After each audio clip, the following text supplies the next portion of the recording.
why. It just wouldn't get through. It wouldn't connect. So I've just had to like redo it a few times, and finally it has connected. So hopefully that's not going to be an issue moving forward. But yes, I hope everyone is well.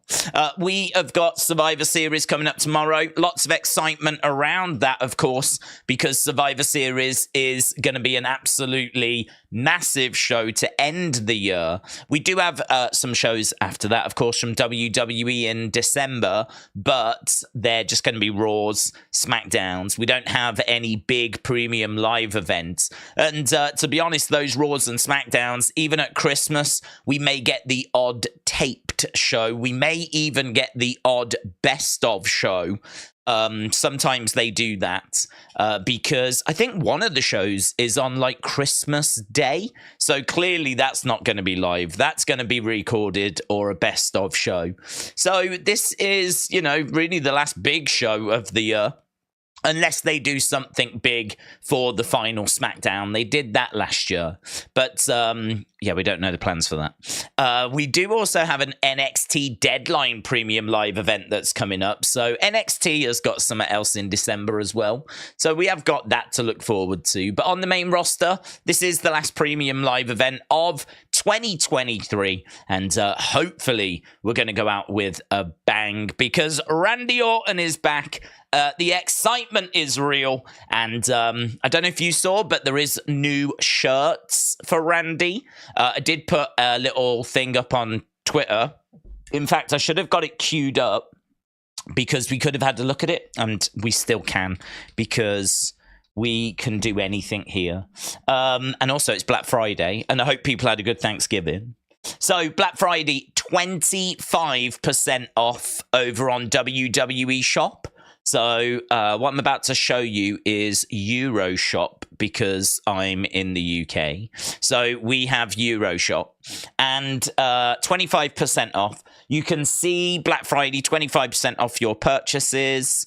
So when you click on it, it brings up these things. To be honest, I mean, they're just going to be... Why are they all belts at the start? I don't know.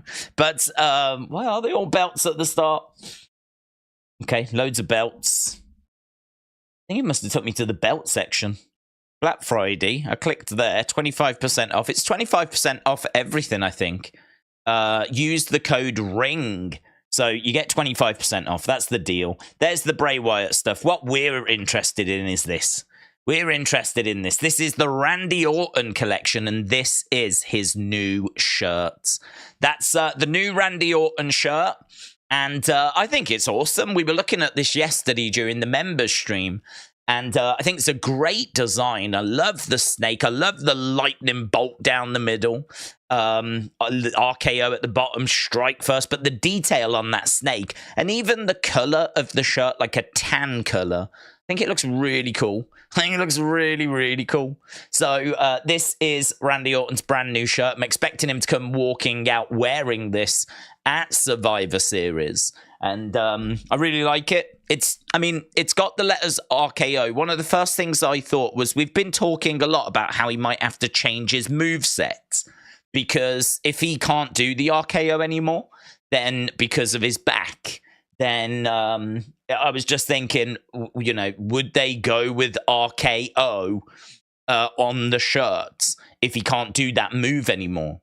And to be honest, I don't know. I think it's probably so synonymous with him that any Randy Orton merch really needs the letters RKO on it somewhere. So it might just be nothing more than that. It's just so part of his brand that the letters are going to be on there somewhere. So, yeah, I might have just overthought that momentarily. But it's probably not a bad sign that those letters are on there, that he's going to still be able to deliver that RKO, you know? We've seen wrestlers before that have returned unable to do the same moveset that they've done previous when they come back from such a serious, like, back injury. So, yeah, that's the new Randy Orton merch, the new Randy Orton shirt. And I think it looks good. I think it looks quite nice. I think that I like the colors of it. I think the tan color really looks a bit different. I'm so used to just black in WWE. Wrestlers always have black, so it is nice to kind of have a look at something a bit different. So, yeah, we've got Randy coming back tomorrow. Tonight, as we said, there's only a couple of things. We've got Kevin Owens on the Grayson Waller effect. And then we've got a match. It is for the tag titles, and it's Street Profits taking on Judgment Day for the Undisputed Tag Team titles. Don't know which way it's going to go, and actually that would make a very good poll. So let's go into the chat and put a poll up.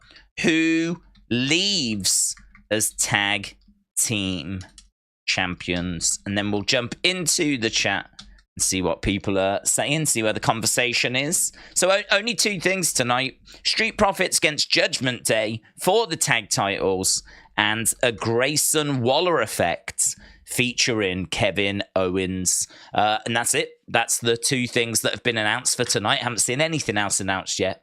So we'll have to kind of keep our eyes peeled over on social media for when they give us more updates.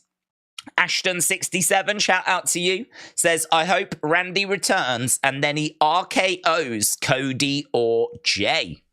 Ashton, hope you're doing well, buds. Hope you're, seems like you're looking forward to tomorrow, which is good to see. The stream is set up, ready for tomorrow. So ready for, I'm ready to get going. And we're going to start, I think, like 2.5 hours before the kickoff show. Is that mental? Yes, it is. But it's the last big show of the year, and I want to make sure that we go as big as we possibly can. I mean, we could go even earlier, but I don't know. Where do you draw the line? Like, at what point do you say, I think that's enough? So I thought like 2.5 hours before will be more than enough. I've even put that extra half an hour in there because I was thinking, I said that we would do 2 hours at least before. So I was like, man, yeah, let's just go that little bit more. So I put an extra half an hour in. So 2.5 hours before the kickoff show. So we're going straight through that, straight through the kickoff show, straight through the whole event. We will be live tomorrow, and I'm looking forward to it. As I said, it's our last big WWE show, or main roster show of the year. Don't forget, we do still have NXT Deadline. That is still coming. But yeah, last big main roster show of the year. Kian said, Days, I hope you are well. If you didn't know, CM Punk shared a remastered Cult of Personality song on his Instagram earlier today. Could that be a tease of a return? It could be a tease of a return. It could also mean absolutely nothing. So, to me, it doesn't mean anything. But it is worth mentioning because people... I think that the one lesson that I really took from the Edge situation was that there was more and more of these type of things that were happening around Edge. And I remember saying at the time, I was like, you know, maybe the one thing I need to take away is that, like, CM Punk has been known to be trolling people, right? But CM Punk has also been saying stuff and putting little teases out quite a bit. He hasn't just done it once. He's done it quite a bit, right? But I just see him as just trolling. I just see him as having a bit of fun. I mean, to be honest, it must be really annoying if you're CM Punk. Put yourself in CM Punk's shoes where everyone must be sending him messages. His notifications must just be full of people saying, can't wait to see you at Survivor Series. Are you going to be at Survivor Series? Let me know. You're going to be at Survivor Series. I'd imagine that's really annoying. If I was CM Punk, I'd find that really annoying. Because I just want to be, if I'm not coming in, I just want to be left alone. And so, like, you can either, I suppose, choose to ignore it. You got a few options. You could ignore it and just try and, like, you know, I mean, you're probably not going to see the normal messages. But then, you know, he's probably always used to having things being sent his way. I'd imagine his notifications are pretty much always full. But I would imagine that he is probably a bit frustrated, because I would be if everyone just sending that to me. And more so if I'm not coming in. If I knew that a deal hadn't been done and I wasn't coming in, and I could see everyone being excited for me coming in and sending me all this stuff, you've got a few choices. You could either ignore it and try and carry on with your life, right? Which is going to be hard. Or you have a bit of fun with it and you double down on it. And I do wonder if that's the approach that he's taken, whether he's like leaned into it. Because it is nice to be the topic of conversation. It is good for your brand, if you will, to have everyone talking about you. So you could ignore it and just carry on with your life and not feed into it, right? Or you could put fuel onto it and feed into it and get the fire burning a little brighter. And, like that's just good for any kind of merch that you might be looking to sell or any projects that you're doing, just raising awareness. I don't know if he's doing any projects at the moment, but if he was, this would be great for them because people would be going to his Twitter account, going to his Instagram, seeing if there was any clues, and he could just put a few things up. Even paid sponsorship stuff where companies will pay you to like put their products in your posts. If he was doing anything like that, this is great because I would imagine the traffic to his Instagram, to his Twitter, to his TikTok, I'd imagine that traffic is really strong at the moment. And any of that kind of paid sponsorship stuff, the Blue Chew and all that stuff, brilliant for all of that because the traffic at the moment is going to be through the roof. Plus, could we see this same sort of traffic around Royal Rumble? If he doesn't come into Survivor Series, then could we see this same sort of traffic for him around Royal Rumble? Could we see this same sort of traffic for him around WrestleMania? Could he go to different companies and say, look at this? Look at the amount of traffic I'm getting that I will get at Rumble and I will get at WrestleMania again. If he wanted to monetize this attention, he could monetize this attention. I don't know that he needs to. I don't know that he needs to worry about that. Financially, I don't think he needs to kind of lean into it. But if he did, he absolutely could monetize this attention that he's getting at the moment. So I look at it as, he is just like putting fuel on the fire personally. But everyone's going to have a different opinion, and we're not going to know until after Survivor Series as to whether he has returned or not. But for me, as it has been from the start, it's not even close. Like I'm not sat here going, oh, it's 50-50. No, I'm really comfortable that he's not going to be there. And him putting out a little thing where there's a remix of his theme song, that doesn't mean diddly to me. That doesn't mean nothing to me. I mean, it could be that they've just remixed the song and he's just reposted it. So I think that he is a troll. I think that he is having fun with this. And so that's my opinion on it, but everyone's entitled to their opinion. Alex said, I hope you are well. I can't wait for the Survivor Series stream. It's got that WrestleMania feel with hype and the card looks good and a potential for a CM Punk return. J-Love said, Punk couldn't even get AEW ratings they wanted. Do people think that he is going to come back to WWE? There is a lot of people that are thinking he's coming back to WWE. Yeah, there's a lot out there. It's one of those. I mean, you can never truly know, but I felt very comfortable about him not coming back from the start. Certainly, and the reason why is because I only base it on what's being said. I'm just going off the reports, and the reports are very negative for him being there. There's nothing reporting that he's had talks, that he's signed, that nothing along those lines.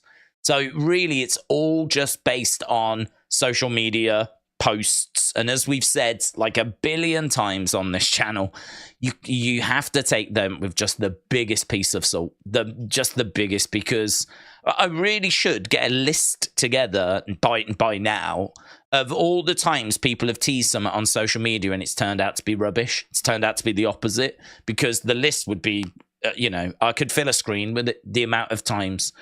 I always use Becky as an example. Becky was out with she's pregnant. She'd just had her kid, and she was backstage at the Rumble. She posted the picture of the curtains, and there was loads of people going, "Oh my God, Becky's backstage. She's going to be in the Rumble." It's like, nah, she won't. They're not. She's not. I don't. There's no report saying she's ready to come back. I don't think she's been out all that long. I'd read something that she wasn't expected to be like at WrestleMania and blah blah blah blah blah. But she posted this picture, and again, it got people talking. Like, these wrestlers know what they're doing. They know how to get wrestling fans' attention, and they know the power of social media, and it is a very powerful tool. I mean, how amazing that you can just post a picture.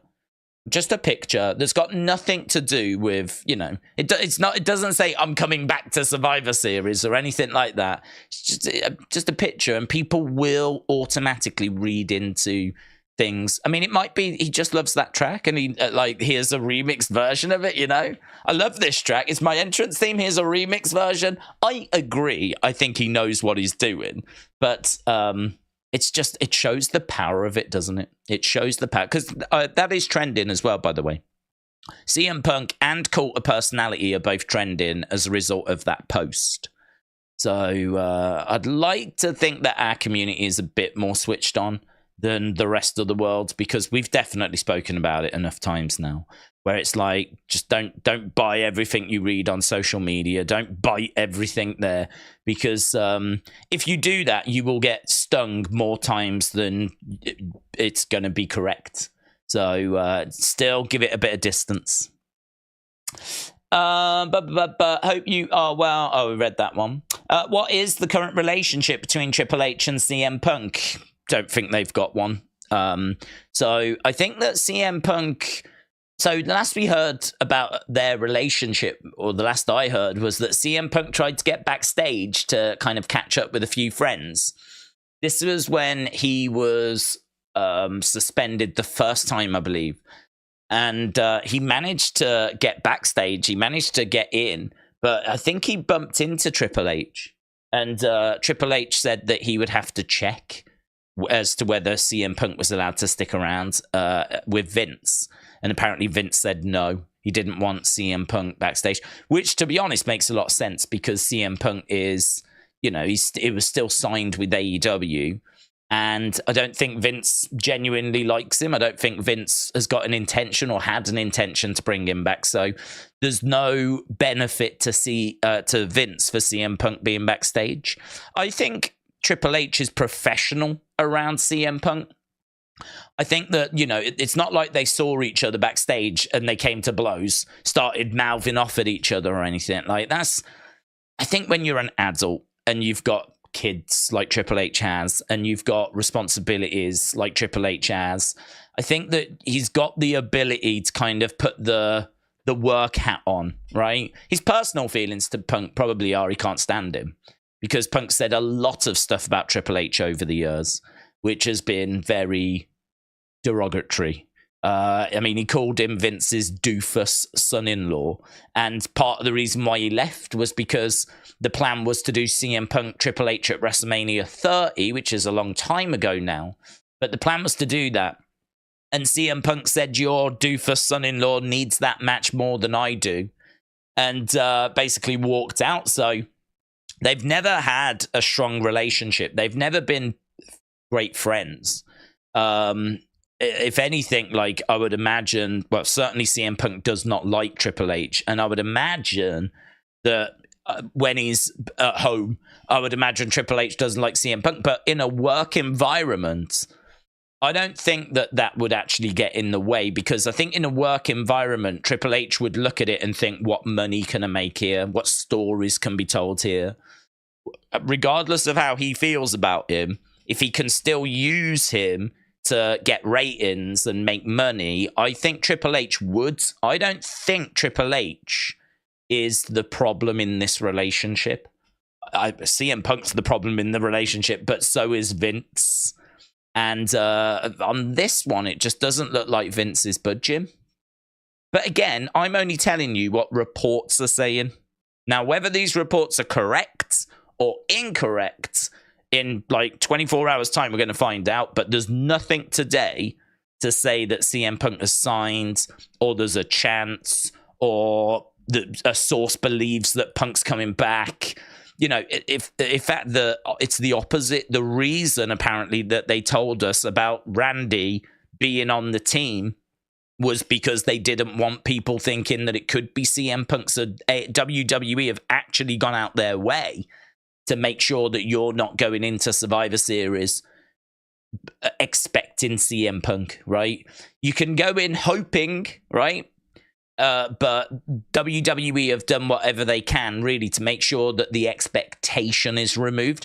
I would say the only thing that people are clinging on to right now, I'd say there's two things. One would be a Grayson Waller effect, just a random Grayson Waller effect, and then CM Punk comes out. There's nothing WWE can do about that, right? There's not a Grayson Waller effect planned for Survivor Series, so there's nothing WWE can do about that. People are always going to hope, well, maybe they could do this, maybe he'll come out at the end, maybe this, maybe that. Nothing WWE can do. The other thing is the Nakamura thing. And at the moment, Nakamura is not on Survivor Series show. He doesn't have an open challenge. There's nothing for Nakamura at Survivor Series. You know, whoever it is he's been talking about could easily be a Raw superstar, a SmackDown superstar, a returning injured person like Big E, or it could be anyone, right? It could be a legend that's not CM Punk. It could be anyone. So if he was doing an open challenge at Survivor Series, then I think we might be having a slightly different conversation, because all of a sudden there would be a spot. There would be a bit of mystery. But, you know, the last reports I saw said that WWE didn't want to go down that road because they don't want people expecting CM Punk and then being disappointed when he doesn't arrive. So when you're reading the opposite, when you're reading reports that are telling you it ain't happening, it ain't happening, it ain't happening, blah, blah, blah, blah, blah, blah, blah, blah, blah, blah, blah, blah, then, you know, that's where we're going to be. We're going to be over here where the reports are, rather than over here where the speculation and the trolling is, you know. But it is the biggest talking point, hence why we're spending so long on it. It is the biggest talking point going into Survivor Series. I would say that even just the hope of CM Punk being there, it reminds me a lot of Bray. We used to do this a lot with Bray.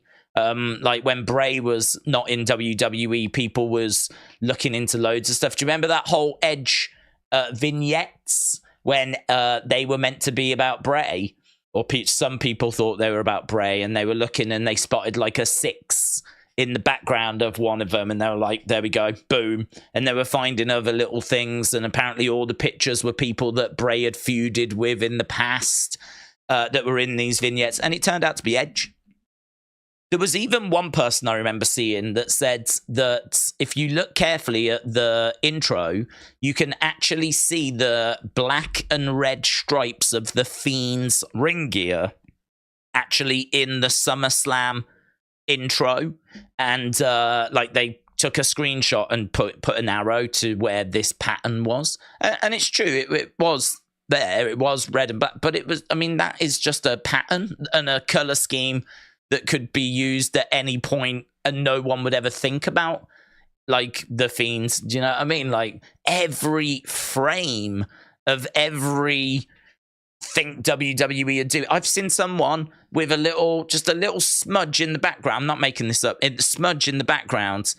It looks a little bit like CM Punk's arms being crossed. It looks like a little cross, right? And they've took that and put it next to the CM Punk logo as a way of saying, there it is. It's coming in. WWE, it's right there for you. If that little smudge in the background, which you have to really zoom in to see, that's WWE's way of telling us he's coming in. I mean, honestly, it's mental. Even if CM Punk does come in, I feel very confident that that little smudge had nothing to do with anything. It's crazy what, I mean, honestly, crazy. I don't know how wrestling turned into this. I think it must be social media. It must be the trolling. It must be social media. It must be things like, well, we were doing this before White Rabbit. I mean, White Rabbit made it worse, but this kind of Sherlock Holmesing, if you will, with the microscope and everything. This kind of approach to looking for clues and everything, looking for stuff that's just not there. We've been doing this for a while, and I don't know where it started from. I don't know who's to blame. But yeah, I mean, it's something that I think wrestling should not fuel, to be honest, at the moment. I think it's a bit out of control. So this is wrestling in 2023. It's pretty wild. It's like the Wild West. Borat said, who would win between 80s Hogan and Cena from 2007 and Stone Cold from late 90s and Reigns from his current reign in a fatal four-way in order of elimination, says Bora. Well, Bora, we get these sorts of questions a lot. And the answer to that question would be dependent on who was booking it, when it was being booked, what storylines were going on at that time. You know, you just taking a match going this person, who wins? There's no correct answer to that, because it depends on the booking and it depends on the creative at the time and it depends who's booking. So we had this question the other day and I was saying, like, if you book that in the 80s, right, then, you know, Hulkamania is absolutely running wild. But, you know, if you book it in 85, right, when Hulkamania is like exploded and we've got the first WrestleMania, right? I don't know how Stone Cold goes into that match. I don't know how John Cena goes into that match. I don't know, like, because obviously they weren't around. So I don't know what their booking would be like, but I know what Hulkamania was like. So I would have Hogan as firm favorite. But then if you move it to the Attitude Era, well, then that's Stone Cold. When Stone Cold's at his absolute peak, making more money than anyone in WWE history. And Hogan at that point is, you know, if you're going to take Prime 80s Hogan, rather than NWO Hogan, what's his story going in? What's the booking? You know, I mean, is it because he loses to Warrior at 6 and that was Prime Hogan? He loses the belt to Andre the Giant, doesn't he? It's screwy means. But even Prime Hogan was losing a couple of matches. Whereas, you know, I mean, is it going to be early 80s Hogan? Is it going to be like 85 Hogan? So you can't answer it. It's an impossible question because it depends when it's being booked, who's booking it, the year it's being booked, who's booking it, and all the creative for the different wrestlers kind of going into that event.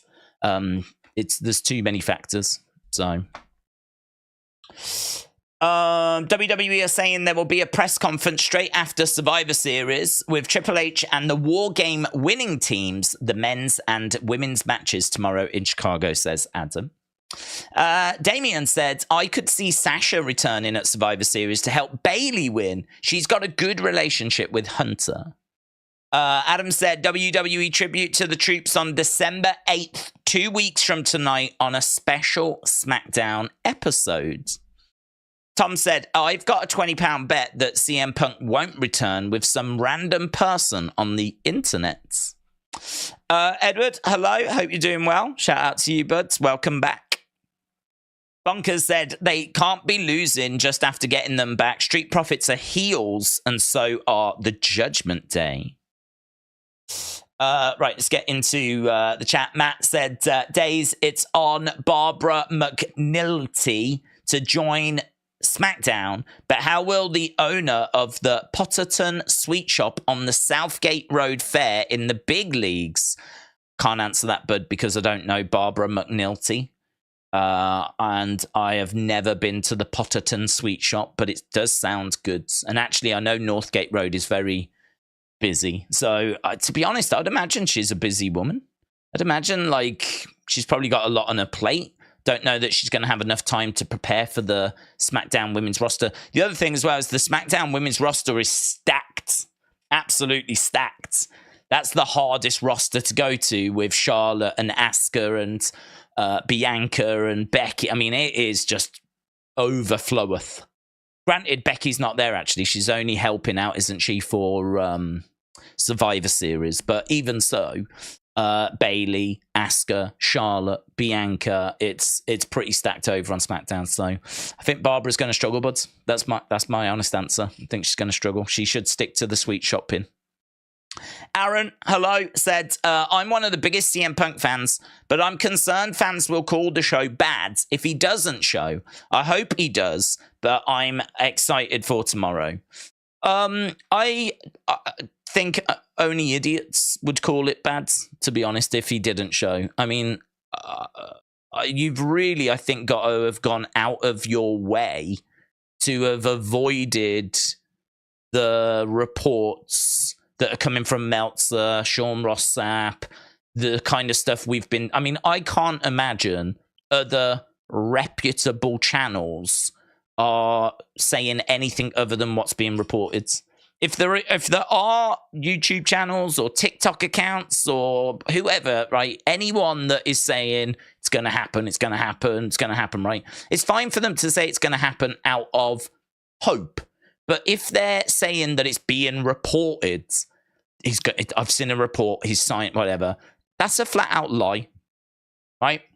That's a lie. That's not out there, right? It's not being reported that he's coming in. So I've got to think that, I mean, I don't watch other wrestling channels, so I don't know what Wrestle Talk are saying. I don't know what Cultaholic are saying. I don't know what Culture are saying, right? I don't know what these channels are reporting. But, I mean, they are where a lot of people get their news from. They can only be talking about the same things we're talking about because we use the same sources, which is Sean Ross Sapp, Dave Meltzer, WrestleVotes, Better Wrestling Experience, the trusted sources. So I think you've really got to have gone out of your way to have avoided what has been reported. And what has been reported is that he's not expected to be there, that there's been no talks and he's not expected to be there. Now, I have to caveat it. Could these reports be incorrect? Could it actually turn out WWE have signed him and it's all been kept quiet? Absolutely. Yes. But that would be a massive shock, a massive surprise. And the only thing that you can be hoping for is hope. That's it. That all you can be basing it on would be hope.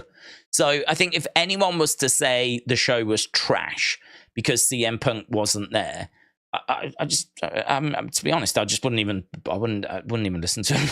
I wouldn't even listen to him. I think they're idiots because they've clearly built themselves up. Let's put it that way. They've clearly built themselves up. They've clearly got themselves hyped up.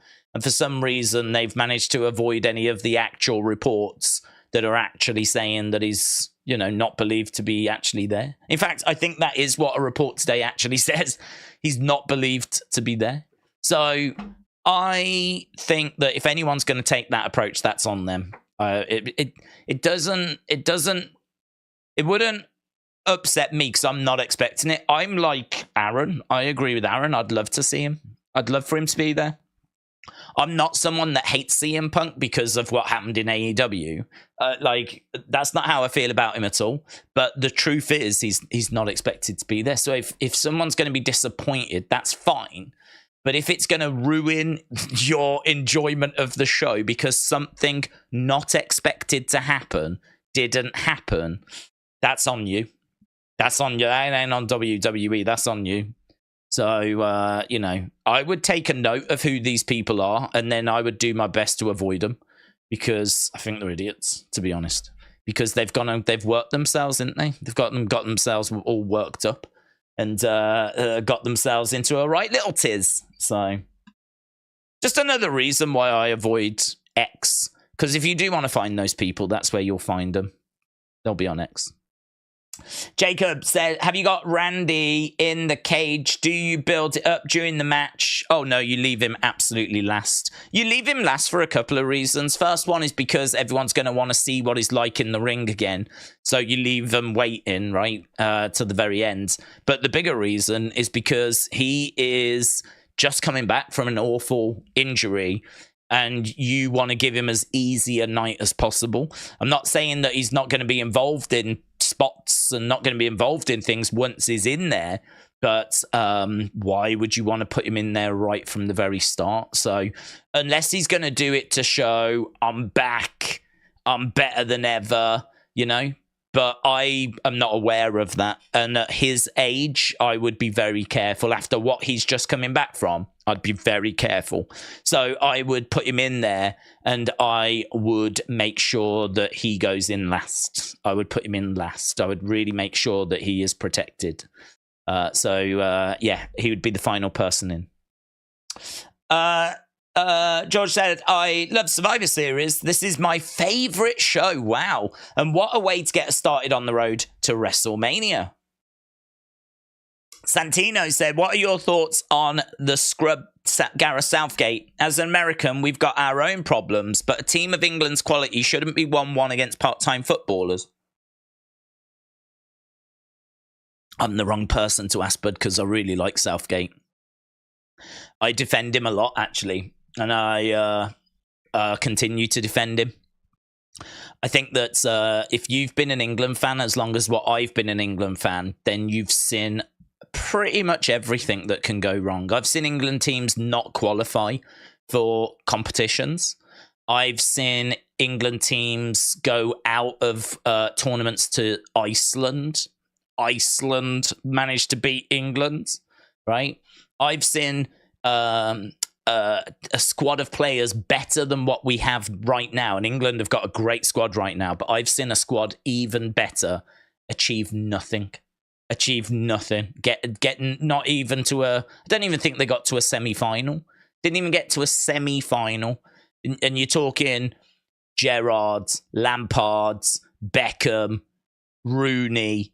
Like, you know, we're talking big names. Rio Ferdinand. Like, we're talking big names, and they got absolutely nowhere.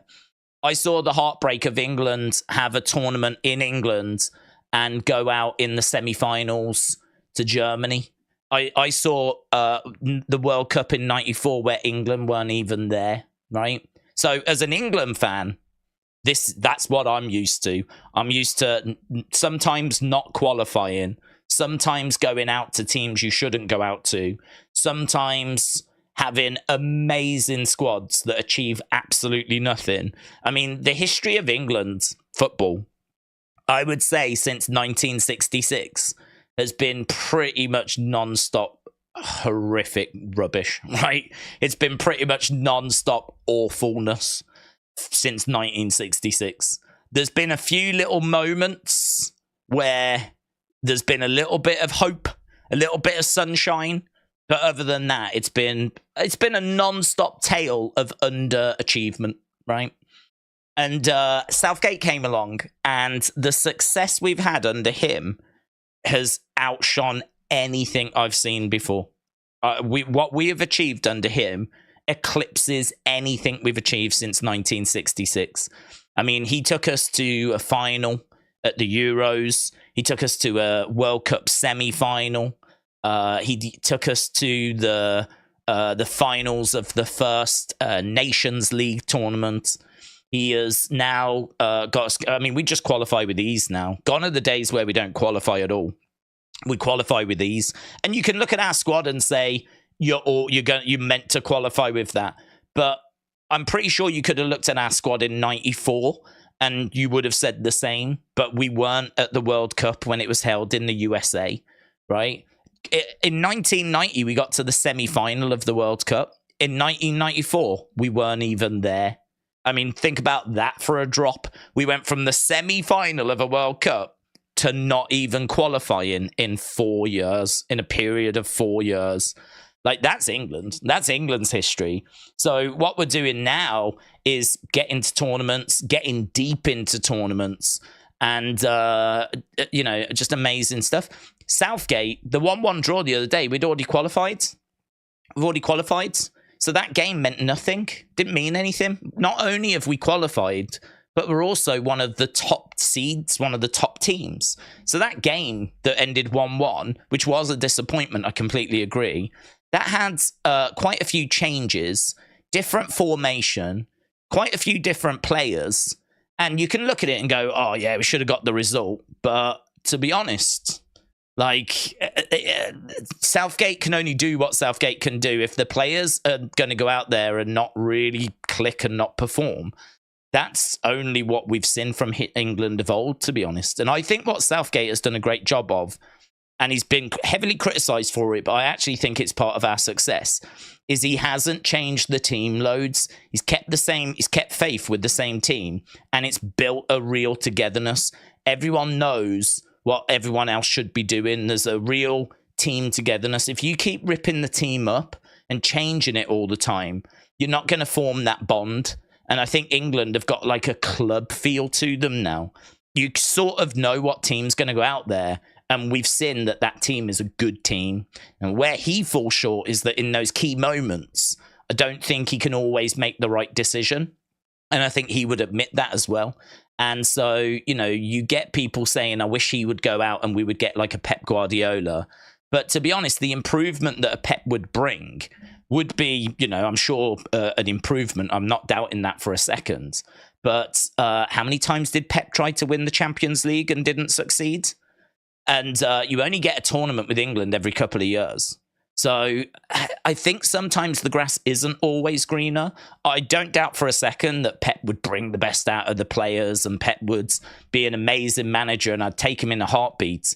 But the improvement, I'm interested in winning tournaments. Southgate has got us as close as anyone has got us since '66.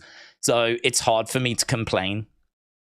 It's hard for me to complain. I expect us to be there or thereabouts. I think we're second favourite for this tournament next year. I mean, as an England fan, this is the absolute best period I've ever known. So the idea that we would get rid of the manager now just seems weird to me. Because you could bring someone in and it could be better. Could bring someone in and it could be worse. Sven-Göran Eriksson wasn't that great. Fabio Capello wasn't that great. We've had loads of managers that weren't that great. So you could bring in a new manager, but you could make the whole thing worse. Why would I want to rock that boat? For me, I'm putting my faith in. This is his last tournament, I believe. So he's gone after this anyway. So I'm putting my faith in. Can he put that final piece of the puzzle in place? Can he make that big call at the right time and get England over the line? And, you know, if he doesn't do it, he doesn't do it. I think he walks away with his head high, and I absolutely applaud him. Because when he came in, we were horrific. We were at our bottom. You know, I don't think it was long after we'd gone out to Iceland in 2016. We'd just gone out. We'd been knocked out to Iceland. And so he's managed to like build the team up, get the foundation together for what we've got now. It's funny, isn't it? He's built the team up and made the team into this force, right? He's helped to do that because we were not this force when he took over. But isn't it funny how like people now look at the team and they're like, oh my God, look at that player, look at that player, look at that player, look at that player, look at this team. In everyone's mind, we should be winning. And the fact that we don't win, like these tournaments, everyone's like, he's got to go. He's got to go. But he doesn't get the credit for what he's actually done, which is make England the force they are. He's played a big part in that. And I think he's one of the best England managers that I've ever seen.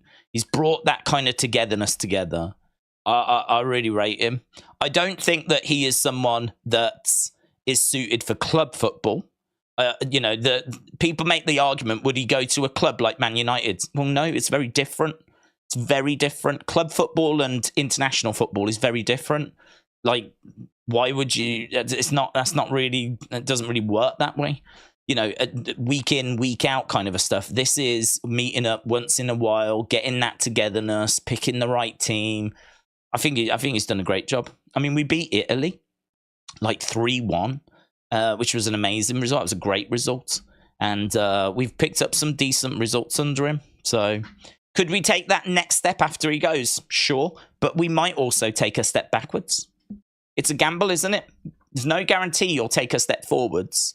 Because look at the amount of times that Man United have brought managers in. Look at all the different managers Man United have tried. And they can't get anywhere near close to winning the league. We haven't won the league in like 11 years.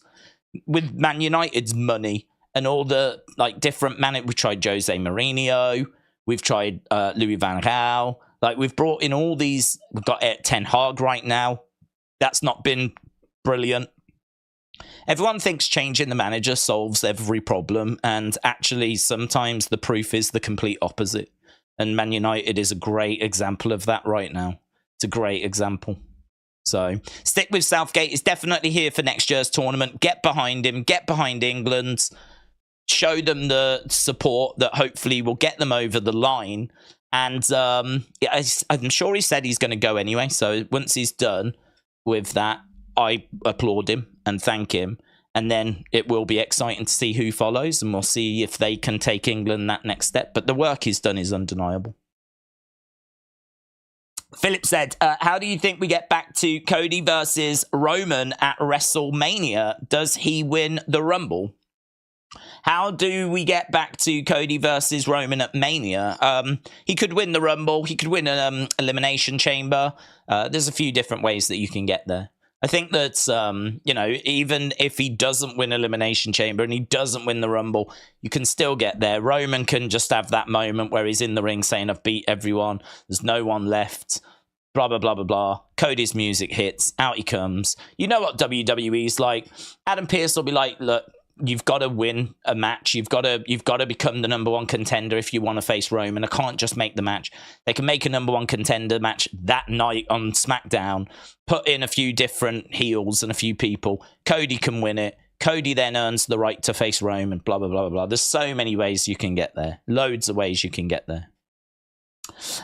Please 200 PLN said, I'm more on Punk is not coming back, as Fightful reported that WWE said to their top talents that Punk is not coming back. And why would they lie to top talents? Oh, and they wouldn't lie to top talents, would they?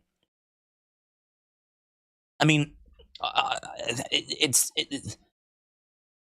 can't really, I don't know what else to say other than what I can say, yeah? I mean, I think that I just go off the reports. If the reports were saying that it looks good for Punk coming in, we would have a different conversation, and we would be saying reports are saying that it's looking good that Punk's coming in. But that's not what the reports have been saying, so that's why we say that you know, it doesn't look good. Does it? I mean, he could come in. He could come in because they could have like lied to the talents. Would they do that? I don't think so. But if he comes in, then it shows that that's exactly what they did. They did lie to the talents, maybe to throw people off the scent, maybe to swerve, like, you know, the talents so they didn't like speculate or fuel the speculations or look into things further or try and contact him, or, you know, maybe they did it for that reason. But it would only be hope that would be making you think that he's going to be coming in tomorrow, which is fine. I've got no problem with CM Punk fans sitting there going, "Oh, I really hope it happens." Yeah, brilliant. So do I. So do I. That though is a very different conversation. The conversation we're having is, do you expect it to happen? Like, if you had some money, $100 right now, and you had to put it on, is he going to be there or is he not going to be there? That's the conversation we're having. Not, do you hope he's going to be there? Would you like him to be there? That's a completely different conversation. That's not a conversation we've been having. Because if we were to have that conversation, I would say, yeah, I'd love for him to be there. Because think of the matches you can have. Him against Roman, him against Logan, him against Seth, him against Sammy, him against Kevin. Like, the list goes on and on and on. Him against Nakamura, you know, him against Gunther. There's loads of great matches for CM Punk in WWE. So, yeah, I would absolutely love for him to be there. But as we said, you know, that's not the conversation that we're having. We're having how likely is it? So, if Fightful are reporting that they've told the wrestlers that he's not coming in, then that just, you know, adds another log on that fire of that we're not expecting him to arrive. So please 200 PLN, shout out to you. Would you be shocked if Priest cashed in on Roman and won? Yes, and I would also be disappointed.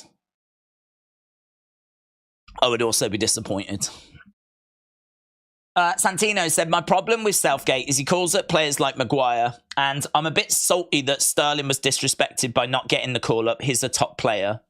Well, I mean, look, Southgate is just making the decisions he thinks we need to make. So Maguire, I think, has shown at times this season just how good he actually is. It's undeniable. I mean, my understanding is that what I like about Southgate is he's created a club mentality with England. So you kind of, everyone knows what the team's going to be and everyone knows their roles, and you can really work on those relationships. I mean, the relationship between Stones and Maguire has been good for England. There's been the odd mistake, but really the mistakes we've seen him make at Man United have not been occurring with England. Maguire has been not good at club level, but for his country, he's done well. And there's only been a couple of moments where he's made a mistake, right? But he's human. I'm sure we can find mistakes made by all the other England players. So if you're Southgate, one of the key relationships, and I would actually go as far as to say probably the most important relationship, is your two centre-backs at the back. That relationship between those two and the goalkeeper, that triangle, if you will, of the keeper and the two centre-backs, critical.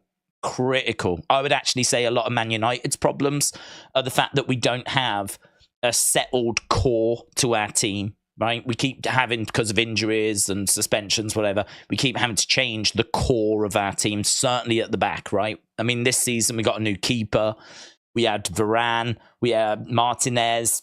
Injuries meant that we've been playing with Maguire and Evans, and I think Onana's going to go off to the African Cup of Nations soon. I mean, there's a whole, really, you just want those three players in, bedded, settled, know each other, know when to, who's going forward, who's staying back. These relationships, they're so important. It's not easy to take a piece out and put another piece in, certainly if you don't have to as well. So I think he keeps picking Maguire because Maguire doesn't really let England down. Maguire's a good player, and he has shown that for United this year. And those relationships are just so important. I would say the team is built on that triangle at the back with the keeper and the two centre-backs. So I agree, there's probably been the odd occasion where Maguire just hasn't played and he's still been picked. And I've thought to myself, you're not helping yourself there, Southgate. You're not helping yourself. Everyone's laying in the knives, but do you know what? I respect that about him. He is doing what he genuinely believes is right for England. And if people don't like it and criticise him for it, he doesn't care. He's going to do what he genuinely believes is the right thing. You got to respect that. You got to respect that. You can say he's not doing the right thing, but you've got to respect the fact that he isn't bowing to the pressure. The easiest thing in the world would have been to drop Maguire. That would have been the easiest thing, but he didn't do it because he believed the opposite. And I think that shows real strength, and I think it shows a real character. I really like that as well. So I think the Maguire one is really interesting. I think there's lots of people that have had knives out for him for a long time, and it's great to see that he's actually shown a bit of form for United, and it's great to see that some of that conversation has settled down. And the problem that Sterling's got, Southgate loves Sterling. I don't think there's any issue there. It's just, how are you going to get him in the team? I mean, you've got Saka on the one side who's killing it. You got obviously Harry Kane in the centre, who you're never going to take Kane out. You've got the other side, which is Rashford, and that's tricky because Rashford scored 20 odd goals, was it, last season? Amazing season. This year, struggling again. So, but the problem is, if you take Rashford out, you could put Grealish there. And Jack Grealish, like, loads of people wanted him to play in the Euros. And the Euros, was it the Euros or the World Cup? It might have been the World Cup. Either way, Grealish plays for Manchester City. And, you know, you could make an argument that Grealish could go into that spot.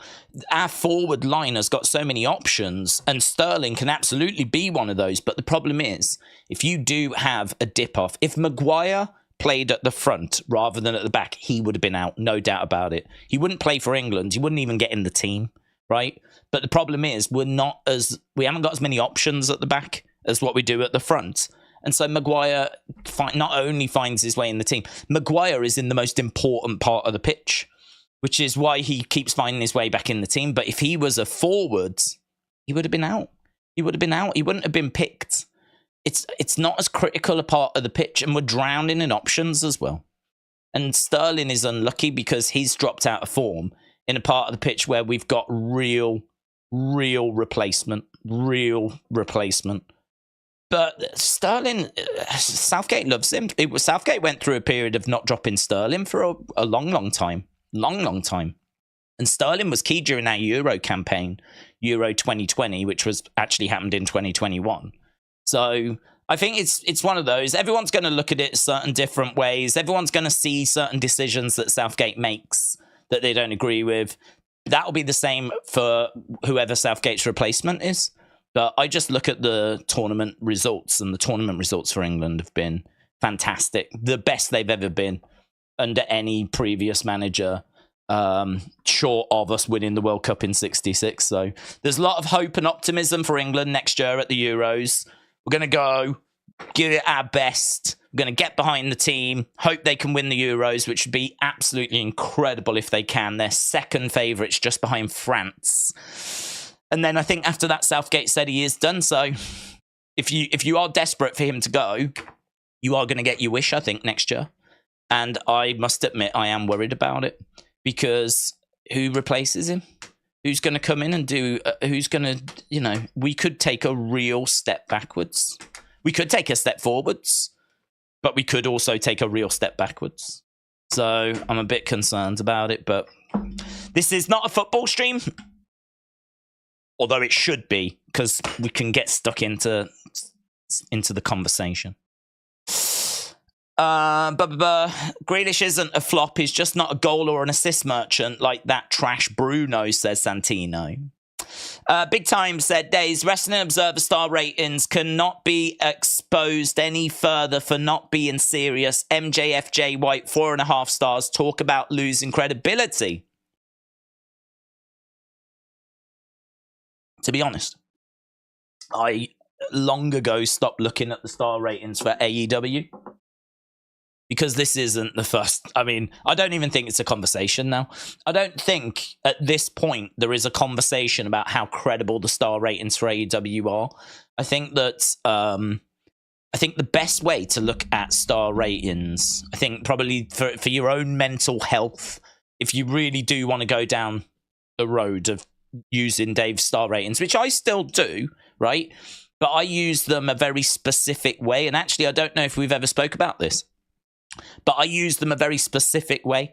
I only tend to use them for WWE because I think what's interesting is that Dave is not a big WWE fan, right? So when he scores matches, he tends to be on the harsher side of things, right? The one that we would come up with is, for example, MJF against Switchblade Jay White, 4.5 stars, okay? So are we seriously saying that was only a quarter of a star less than Shawn Michaels against Undertaker, right?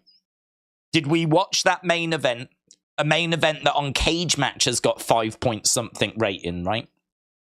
Again, Cage Match, who cares? There's only about 100 people that go on and vote. But a lot of them people that go on and vote are AEW fans, right? And the reason we know that is because they gave the Swerve Hangman match 9 points out of 10, right? So the same people that voted Hangman Swerve 9 point something have voted MJF's main event match 5 point something, okay? So it's not just WWE fans going on and trashing it. Otherwise, Swerve Hangman wouldn't be at a 9 point something because they would have trashed that as well. So I've got to think that this is AEW fans, or at least level-headed fans, that have gone on and been serious about their rating. They've given Swerve Hangman 9 points something. They've given MJF against Switchblade 5 points something, okay? Out of 10. So by that logic, it should have come out at about a 3, not a 5.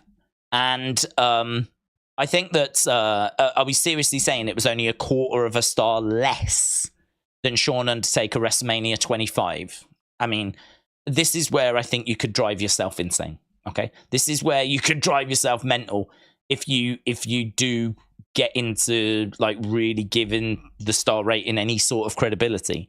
The way I use it, right, which I think is a much healthier way of using it, Ignore what he says about AEW. Ignore what he says about New Japan, right? Because he loves those promotions.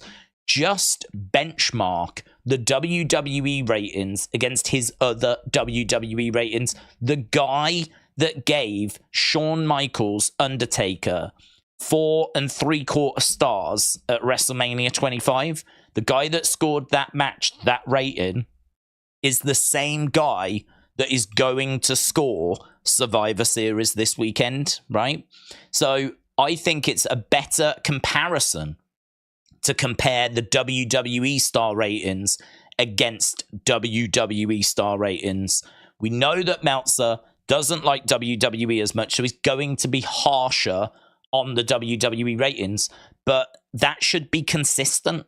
We should be able to compare, like, you know, the matches in WWE against other WWE matches. If you try and compare AEW with WWE and use the star ratings, you're going to drive yourself insane. And we've done this before. I mean, he's given absolute nothing matches which I didn't even... I mean, I watched them and they just didn't register. I would have given him a 3, 3.5. He's given him a 5, right? Now, I don't know what he saw in some of these 5s that he's given out. I long ago have I finished, like, stopped caring. And it's not shade on Dave. It's just that he enjoys AEW, and I think that he genuinely enjoys it. And whatever it is that he's getting from it, he's getting from it. You could make the argument, and I don't, but you could make the argument that he's wants them to succeed. He hates Vince. He hates WWE. He wants AEW to do well and be seen as a good, credible promotion. So he gives them a little boost, right? You know, the Bucks with their Meltzer driver move. And, you know, there's enough people saying that he's a bit too close to AEW. I don't know that that's true. I genuinely don't, right? I think that I feel a lot more comfortable saying that he just really genuinely likes the promotion. And I think that when you like the promotion and you... he's been critical of them recently, I will admit, but I think that form of wrestling is something he enjoys, and so the results are the results. But the best way of looking at it is if he scores that MJF match 4.5 stars, well, then God only knows when there's going to be an actually good match that happens. I mean, I would expect for them to get a lot of 5 stars then. If what I just saw with MJF is 4.5, and that's his barometer, that's his rating system, well, then I would imagine when we get a really good match, I mean, that's where we're going to be. We're already past 5 stars, aren't we? He's giving things like 5.5, 6 stars. You know, we've broken the 5-star barrier. So I would imagine that, you know, when we get something really good, then we should be seeing like a lot more 5 stars. I just think that benchmark them against themselves. Benchmark AEW ratings against other AEW ratings. Benchmark WWE ratings against other WWE ratings. Don't try and benchmark them against each other. Don't try and benchmark AEW against WWE, because you'll just end up driving yourself insane.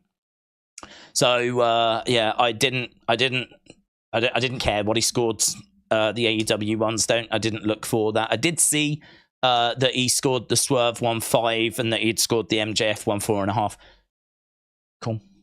I wouldn't benchmark that. You know, I don't look at Swerve and Hangman as being a better match than Undertaker Shawn, right? And Undertaker Shawn is one that I will always use because that's my favorite match I've ever seen. I absolutely think it is just... I watched it with someone that wasn't a wrestling fan that would have punched me in the face had I have turned the TV off, right? They never watched wrestling before, and they were watching wrestling for the first time. They weren't a fan, didn't really know much about it. They watched that match, and they were as engrossed as what I was. They were hooked. The drama of it, it was the streak going to end? Could Shawn do it? The selling, the digging deep, even the botch where the cameraman was meant to catch him, and it looks brutal. I mean, you could look at it and go, oh, that was a botch. But it made the match better. It made the match better because it was like, oh my God, when Undertaker comes down like that and the cameraman's meant to catch him, but he doesn't, you go, oh my, it's an OMG moment, right? It's not a moment that looks silly. It's not a, it's thankfully it's a botch that looks brutal and no one actually gets hurt. It's the best kind of botch. It's not a botch where someone's going for something and they fall over or the table collapses when it's not meant to or something along those lines, right? This is a moment that looked brutal. And again, I was watching it with a friend that had never seen wrestling, just couldn't believe what they were watching. But, you know, what I love about that moment is that's not what was meant to happen. It was meant to look a bit better. But because it went wrong, it actually made it look more brutal. And you would never, you know, Undertaker would never want to knowingly do that. So we got to see a moment. We got something that really we shouldn't have got. But we got it. And it made the match better. And, you know, for me, like, that was the cherry on top, actually. I would go as far as to say that was... If the match itself was the cake, the botch was the cherry that went on top. I mean, the match was so good, even the botches made it better. So, and for that to get like 475, there you go. So, WrestleMania 25, 15 years ago, is when I started having a problem with Dave Meltzer's star ratings. So, yeah, I think the better way of doing it is just compare WWE with WWE, compare AEW with AEW, compare New Japan with New Japan, compare like for like, and don't worry about, you know, trying to compare them over. Because Meltzer has admitted that he likes the AEW style and he's not a fan of WWE, so of course he's going to be harsher with WWE. There is value in Meltzer's star ratings. I've said this before because what a gift to have someone that's been watching since the 80s that can rate every major show. And I think that if you're new to wrestling or the shows you haven't watched, you can quickly look at Meltzer's star ratings and go, okay, well, I need to watch that. I need to watch that. I need to watch that. I don't need to worry about that 2-star match. Don't need to worry about that 3-star match. But anything that's like 4 or above, I need to watch those. And I suppose that's another way that you can use them. You could look at the ratings for, what was it called? Full Gear. And you could look for the 4 stars or above, and you could watch those matches and not worry about the rest. And so that way you've got a quick at-a-glance guide of these are the things you really need to watch. And to be honest, I think that the Hangman Swerve match is a match that you need to watch. It's not a match that you may enjoy. I certainly wouldn't give it 5 stars. I wouldn't even come close, personally. But I do think it's a match that you should watch so that you can form your own opinion. And, you know, the main event, do I think you need to watch that? Probably not. But, you know, if you watch it, you can form your own opinion, can't you? So I think that they're useful for that reason, but getting worked up about how that compares to this, or the fact that Kurt never got given a 5-star match, or, you know, all the different ones, all the different little quirks there are about the star ratings, I wouldn't get too bogged down into them. Hasib said, do you remember at school that you went to school and everyone was doing RKOs and pedigrees? What moves are kids doing today? It wasn't when I was at school, actually. When I was at school, it was DDTs and tombstones. So I would imagine that today people would be doing the finishing moves of the current roster. So I'm guessing there's going to be a lot of spears, Superman punches. Superman punch for Roman, I would imagine people are doing. Would you? I don't know if that you would try and do a pop-up power bomb. I certainly don't think you're doing a Blue Thunder bomb. You've got Damian Priest's like Razor's Edge, haven't you? I used to do Razor's Edges, not at school. I did them more on my brother at home. But maybe you could do like Razor's Edge. Pedigree you would still do because of Seth. I don't know if people are doing curbs. Maybe a curb. Could you do a disarmer? Could you do a KOD? Could you do an F5? Those would be the sort of things. But I think the ones that are going to be the easiest to do on the playgrounds would be Superman Punch. Oh, bang. Superman Punch would be easy to do. And if you want to go a bit more risky, you could go with a spear for Roman. And as I said, you can still do the pedigree because of Seth. It lives on through Seth Rollins, doesn't it? So I would imagine those would be the moves that people would be doing. But to be honest, I just think your basic standard drop kick, clothesline, like these are all moves that, even if they're not finishers, that's your bread and butter, isn't it? Headlock. Everyone did a headlock. Headlock. Clothesline. Jumping off something to drop an elbow. Always did that as well. Someone down, you'd climb up something, jump off. Splash. You'd always do a splash. Drop an elbow. Clothesline. DDT. See, the great thing is, those moves of the past, they don't have to go away, do they? If you're at school, you can still do a tombstone. You can still do a DDT. You can still do, like, a razor's edge and all these classic moves from the past. You can still do a Stone Cold Stunner. But you can now do, like, Roman's move. And, like, all the other ones and add on to them. Bear hug. Used to do bear hugs as well. Full Nelson. Oh, God. I used to slap the full Nelson on everyone. Teachers. Everyone would get a full Nelson. Give me your money. Give me your lunch money, nerd. Or I'll put you in a full Nelson. Them were the days. I miss those days. Some wrestling moves work well in real fights, especially on concrete, like the DDT or the pedigree, said Dark Angel. James said, my oldest brother tombstoned me and broke my collarbone. Dude, do you know, I was thinking about that the other day. I watched a video, just, you know, where these, you see these sporting events where the mascots do moves. I saw one where there was a mascot doing a tombstone. Did the rounds the other day on social media. And I was looking at it and I was like, do you know what? I feel like a parent. Because I was looking at it and I was like, do you know, that is really dangerous.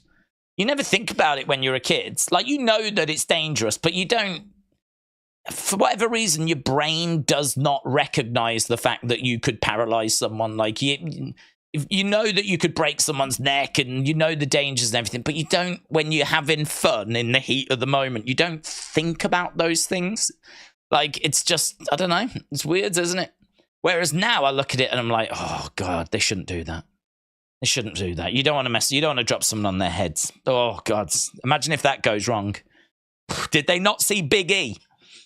So you kind of look at it and you're like, oh, it's just not worth it. It's not worth it. But then I think back to when I was at school and, mate, everyone was getting it. I was messing everyone up. So it's funny, isn't it? As you get older and you get more mature, you start to, I don't know, perhaps you just start to value life a bit more because as you're getting older, time's running out. And you're like, it's not worth it. It's not worth it. It's not worth. For one tombstone, you could break that kid's neck. Put him down. Put him down. Hit him around the back with the chair instead. That's better. That's safer. Rather than tombstoning and pile driving. Oh, God. Imagine in the 80s when, like, all those moves were pretty standard. Like the pile driver. Did a lot of tombstones, but I don't think I ever did one pile driver. That's where you, like, proper, like, jump down onto their heads, and if their heads are sticking too low between your legs, it's gonna mess their neck up, man. You gotta you've got to have your measurements right. See, I don't know why it's easy with the tombstone because you know where your knees are and you know where their head is. So with the tombstone, you can kind of, I think, gauge it better. But with the pile driver, oh my God. I never did a pile driver. I would never, even as a kid, I wouldn't do that. Full Nelsons, though. Whew. Everyone was getting it. Kian said, Salah and Darwin and Dominic and the team doing fantastic this season, especially for Salah being the player of the month last month and Darwin following month. What do you think? I haven't watched them. I haven't watched. So, like, my Premier League viewing is sort of limited to Man United, to be honest. So I don't watch, but I do read I always look at results. I always kind of get a bit of an overview as to how the weekend has gone, any controversies. And to be honest, I get most of my news and most of my information these days off the ESPN group. You know, I love those guys. So I watch that quite regular, just have it on in the background. And they talk about the games, they talk about the controversies, they talk about who's playing well, they talk about who's struggling and things along those lines. But when it comes to United, I try and watch what I can when I can. When it comes to England, I'm pretty good at watching everything because they only play once in a blue moon. So it's not too difficult to try and fit it in. But like real in-depth football conversation about not England or not Man United, I'm not really your guy, to be honest. Because ain't nobody got time for that. Ain't nobody got time for that. What's the coolest finishing move? I'm going to say RKO, said Asib. I mean, for me, I love the DDT. I mean, the DDT is one of those moves that has really got watered down. Super kicks. You know, you've got to say, I used to do that a lot in the playground. Shawn Michaels super kick. But these moves now, you know, even Shawn jokes about it. His finishing move is just a stand. It's like a clothesline in 2023.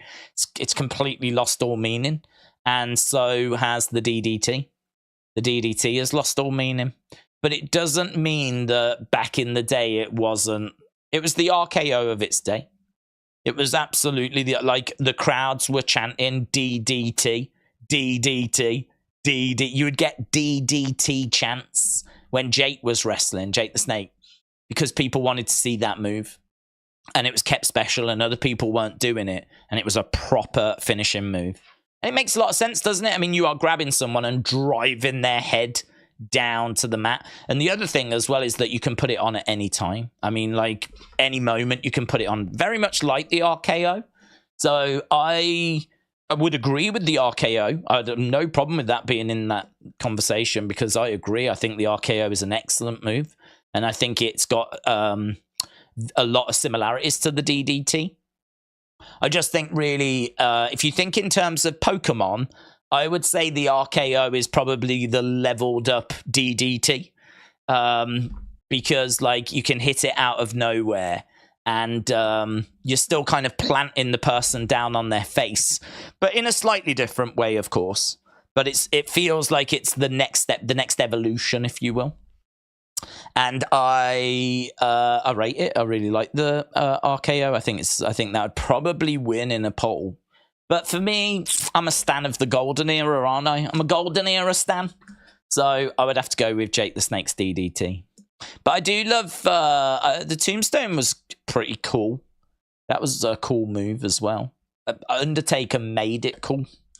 So the Tombstone was one that I think I was pretty crazy about as a kid. But and the stunner, I mean, everyone used to do stunners, didn't they? Everyone got stunned. But yeah, RKO I think would be a good shout. Days, the AA and the RKO are one of the best finishing moves and coolest moves, said Kian. Damien said Carlito is calling out Santos Escobar. That's a news segment that just got added. UK fans are awesome, said George. 1 a.m. to watch wrestling is pretty cool. Santino said, my big brother used to put me in the walls of Jericho. Yeah, good shout. Hurt like heck. But once I got older, I started punching him if he started acting funny. Tyler said, doing a Sister Abigail would be cool. That would be cool. Carlito is on SmackDown tonight, said Richards. There's a video of the SmackDown set tonight, said Alexa Bliss Gamer. Is it different? Would it be different? Jacob said Boston crowd. I suppose it could be, couldn't it? Because whenever we do like one of those Backlash or Money in the Banks, we tend to kind of come out of the side and we have the little kink in the entranceway. We've done that for Backlash and for Money in the Bank. We may have done it Payback as well. I can't remember, but that little kink in the ramp. So maybe we're doing that tonight. Wrestler Andy said, please acknowledge the stink face. Acknowledged. It's not one that I was doing at school. That's out. I don't know if too many kids are doing them in schools, but maybe they were. Maybe the bullies were. But not my go-to move in the playground. If Street Profits don't win, what next? How many times are they going to keep having title shots, then lose the big one? SmackDown has got no World or US title. Judgment Day on Raw most often. How many, if they don't win, how many times are they going to keep getting shots? Well, I mean, look, this is part of the problem. They're going very slow with this group. The thing is, they can have them lose, and Bobby can just say, like, you guys need some more support. That's why I've brought in B-Fab. Like, she's now officially a part of this group. Boom. And you can use that as a way of explaining why she's come in, because I think you guys need some support out there. Basically saying you need some help cheating. Here's B-Fab. So you can find ways of having them lose and still move forward, but it's not great for them to keep losing. I think we would all like them to be credible, and we would all like them to be getting built up. And instead, it has been very stop-start with them, But last time they lost, didn't that kind of lead to a conversation where Bobby was like, I'm done unless you can find that killer edge? So we've done it before where they've lost, and then we've used it to try and improve the Street Profits, try and get them to that killer edge. And so, this could be, we do it again, only this time we bring in B-Fab or whatever. We, change their Titantron. I don't think we've changed their Titantron. I don't even know if we've changed their music. I don't think we have. So there's probably other things we could change. So a loss may lead to those changes. But debatable as to whether that's the right way that they should be getting booked at the moment. Right. Days, have you watched Miz's interview with TNT? I haven't. It got me emotional. The fact that people don't acknowledge him as one of the greats like Cena or Orton, one of the great heels, in my opinion. I haven't seen it, so I can't really say, to be honest. But I think, it's hard to acknowledge him as one of the greats when he's doing such silly comedy. And honestly, taking so many losses. I mean, his win-loss record is really bad. And I think that, I'm someone that does subscribe to wins and losses matter. And I think a lot of people subscribe to that as well. I think wins and losses do matter. I mean, with Cena, it's a little bit different because he's had his career. So he's reached these heights. And now his career's on the downside, but you can't take away what he achieved. For a run of 10, 12, 15 years, he was the guy. He was the top dog. He was the main man. He was it. So he was, what he achieved was incredible. Miz has kind of been stuck in the mid-cards. He hasn't had that run on top. He's had the world title twice. And both times he's been booked badly as champion. Both times he's been, and the rest of the time he's just been in the mid-card, and he's been having a lot of losses. He's a Hall of Famer. He's massively important. He's someone that deserves more respect because of his longevity and the fact he's always done what's been asked of him, right? But for him to be seen in the same light as Cena and Orton, that's going to be very difficult because he hasn't got their world title runs. And he hasn't got their win-loss records. And so, this is where it's difficult for fans, I think, to look at him that way. But he deserves respect.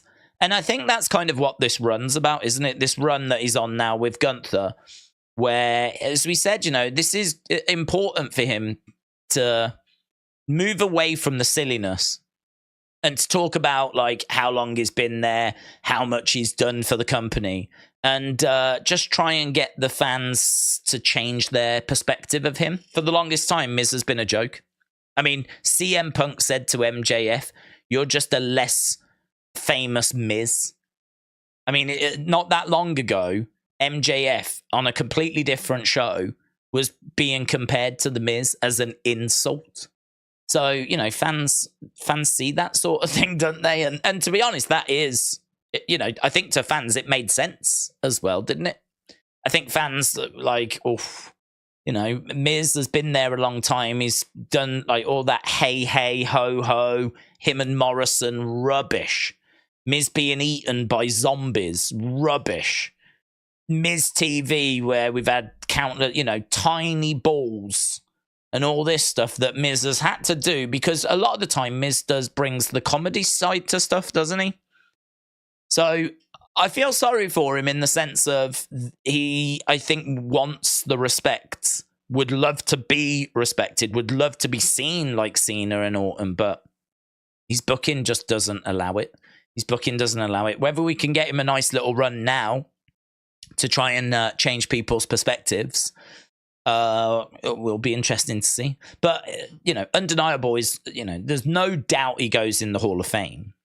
There's no doubt. Is he I don't even know if he's a first ballot, though. Is he first ballot? No doubt he's in the Hall of Fame, but does he headline a class? I mean, that's an interesting question, isn't it? I mean, Randy Orton headlines a class. John Cena headlines a class. Does The Miz headline a class? I don't know. You could make an argument for him headlining because of his longevity and the fact he's always done what's been asked of him. So you can make an argument for it. But it doesn't feel the same as Stone Cold or The Rock or Triple H or Edge or Undertaker or Cena or Orton or Mysterio. It doesn't feel the same, does it? Or it doesn't to me. The Miz headline in a class, though. There's a bit of work to be done there, I think. Bit of work to be done to kind of maybe he could do with a world title reign and a credible one. Perhaps that would be a big help if he won the world title. If we told a story of him just wanting to be respected and wanting to do things the right way and trying to win the title the right way, and then he does, and then has a good run with the title, I would be very interested in that. I think that would be a very interesting story to tell, where, you know, you could even have Maurice coming down offering to help and he's telling her to go away, and he's like trying to win it the right way and has like a proper run with it. Maybe that would help change some people's perspective. You didn't enjoy his work from 2010 to about 17, 18. Well, I think that his work was, well, no, to be honest, I don't think he's ever had a run that's been comparable to Cena and Orton, because he's not been at the top of the cards.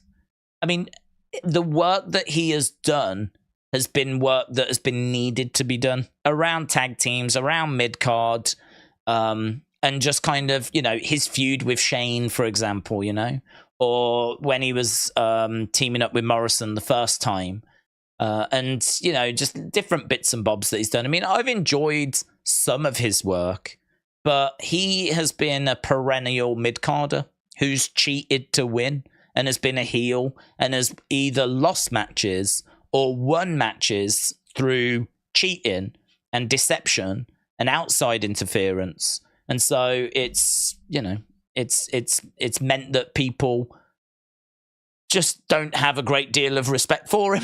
He is the butt of the joke. That's unfortunately where he's at. He is the butt of the joke.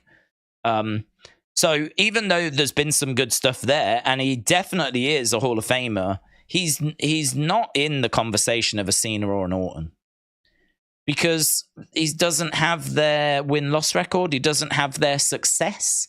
The company has not had to try and sell tickets off the back of The Miz being in a venue. And that's a big one, isn't it? You know, if you want to shift tickets and you tell people that Cena's going to be there or Orton's going to be there, that will sell some extra tickets. That will put butts in seats. But for the longest time, Miz has been in the middle of a card, and I don't know that he has sold extra tickets. I don't know that people have bought a ticket to go and see The Miz. So, you know, there's been some nice moments. I liked his like match that he has with Jerry Lawler, ladder match for the title. I thought that was great. I really wanted Lawler to win, and I thought that Miz played the heel role in that very well. But his world title run the first time was not... No one looks back on that with fondness, do they? No one looks back at that and goes, oh, that was a great reign. He can't even really brag about winning in the main event of WrestleMania because he wasn't even the focus. He was overshadowed by The Rock and Cena, and basically the main event of 27 set up the main event of 28. Even when he was champion, he was an afterthought. So I feel sorry for him in the sense of he's got great longevity. I think it's such a shame that he is the butt of the joke that CM Punk made him. Well, CM Punk didn't make him, but CM Punk just showed that The Miz is the butt of a joke. And it is a shame that he doesn't get more respect. But I think you can understand why he doesn't. You can understand why he doesn't get that respect. It's in his win-loss record. It's in his lack of main events. It's in his lack of world title reigns. It's in the fact that he was either losing or cheating. And, the fans just don't have any respect for that. He hasn't built up that respect. It's not his fault. He's just done what he's been asked. So hopefully when his career's done, then people can look back on everything he achieved and look on the fact that he was Mr. Reliable, always did what he was asked, and can give him the respect that he deserves for that. But I think the respect he deserves for that is definitely to go in the Hall of Fame. I've got no issue with that whatsoever. But I think if he is hoping to be seen alongside a Cena or an Orton, I think he's off. I think he's nowhere near that level because of the lack of success that he's had. No one is on the level of the devil, said George. MJF Roman at WrestleMania would have fed families, said the Ricka Real. Steve said, who is more of a Hall of Famer, Dolph or The Miz? I would say The Miz. I think I'd say The Miz. I think Dolph had a really good run with Big E and AJ Lee. The cash-in was a fame, no doubt about Dolph going in as a former world champion. And 2014, that moment with Sting, that was amazing. But I think you could probably look at since 2016, 2017, like Dolph, since past 5-6 years, maybe even longer than that. Just what has he done? I mean, he was just rubbish feuds, nothing feuds, dirty dogs, NXT championship run, not getting onto TV. I don't know why. I can't answer it. I don't know what happened to Dolph's career, but it got derailed. Something happened. He fell out of favor. He upset the wrong people. I don't know what it was, but Dolph got derailed. Dolph of the 2010, 2014 era compared to Dolph of, the more recent years. I mean, it's completely fallen off a cliff. And I don't know why. It'd be very interesting to find out why. Whereas Miz has consistently been on TV. He might not have been doing great stuff. It might have been cringe. Might have been just rubbish feuds, him putting people over, whatever. But he's consistently been on TV. He's consistently been doing Miz TVs and being involved in different feuds. And in there as well, you've got championship reigns, Intercontinental, certainly the odd big world title run. So I would say Miz over Dolph. But early Dolph had some really good stuff. Really good. Well, him when he was with Big E and AJ Lee. So I'd have no problem with either going in. Jim said, I heard that Triple H just never liked Dolph, despite sharing the same birthday. Alicia said, who do you vote to win the tag titles? I think it'll be the Judgment Day retain, unless they're going to get costed them by someone. I mean, are they a Judgment Day? Judgment Day are in the War Games match, but I'm trying to think. There's no one. I don't think there's anyone, is there, on SmackDown that they're going up against? I think everyone they're facing is on the Raw side, isn't it? Sammy, Randy. I suppose they could, because it's the night before, make their presence felt. You know, it is a go home for Survivor Series. So I suppose we could see Sammy or someone distract and Judgment Day lose the titles. I mean, I'd have no problem with them going on the Street Profits. But as we were talking about earlier, we have seen the Street Profits just making these little changes as this group has been like growing and getting more established. So I still don't feel like we're up and running completely with the Street Profits. I mean, like, I think a lot of people are waiting for like another member to join. This group of 3, I think people are thinking is going to become a group of 4, and B-Fab's floating around, but she's not quite in. And I still think I still think their ring gear is rubbish. I still think they need new ring gear. I still think they need to change their Titantron. I still think I think they've changed their music, but I can't remember. So it doesn't feel like, and this group doesn't even have a name. I mean, we keep calling them like Hurt Profits or whatever, but they don't have a name. So for me, I think the Street Profits can take a loss because we haven't reached the final form. Once they've got a name and everyone's in and all the members are in and we're locked and they're looking sharp and they're running the show and all this kind of stuff. Once we're locked and loaded, then momentum. But I think right now they haven't done a very good job of like setting this thing up and hitting the ground running.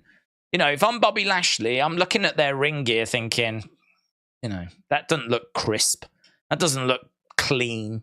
I would want something that looks a lot, you know, they're wearing sharp suits. I'd want something that looks, I'd want them in like, you know, a nice crisp black or something. They're wearing like flipping clown colors, coming out in like bright purple with like silver on and all this kind of stuff.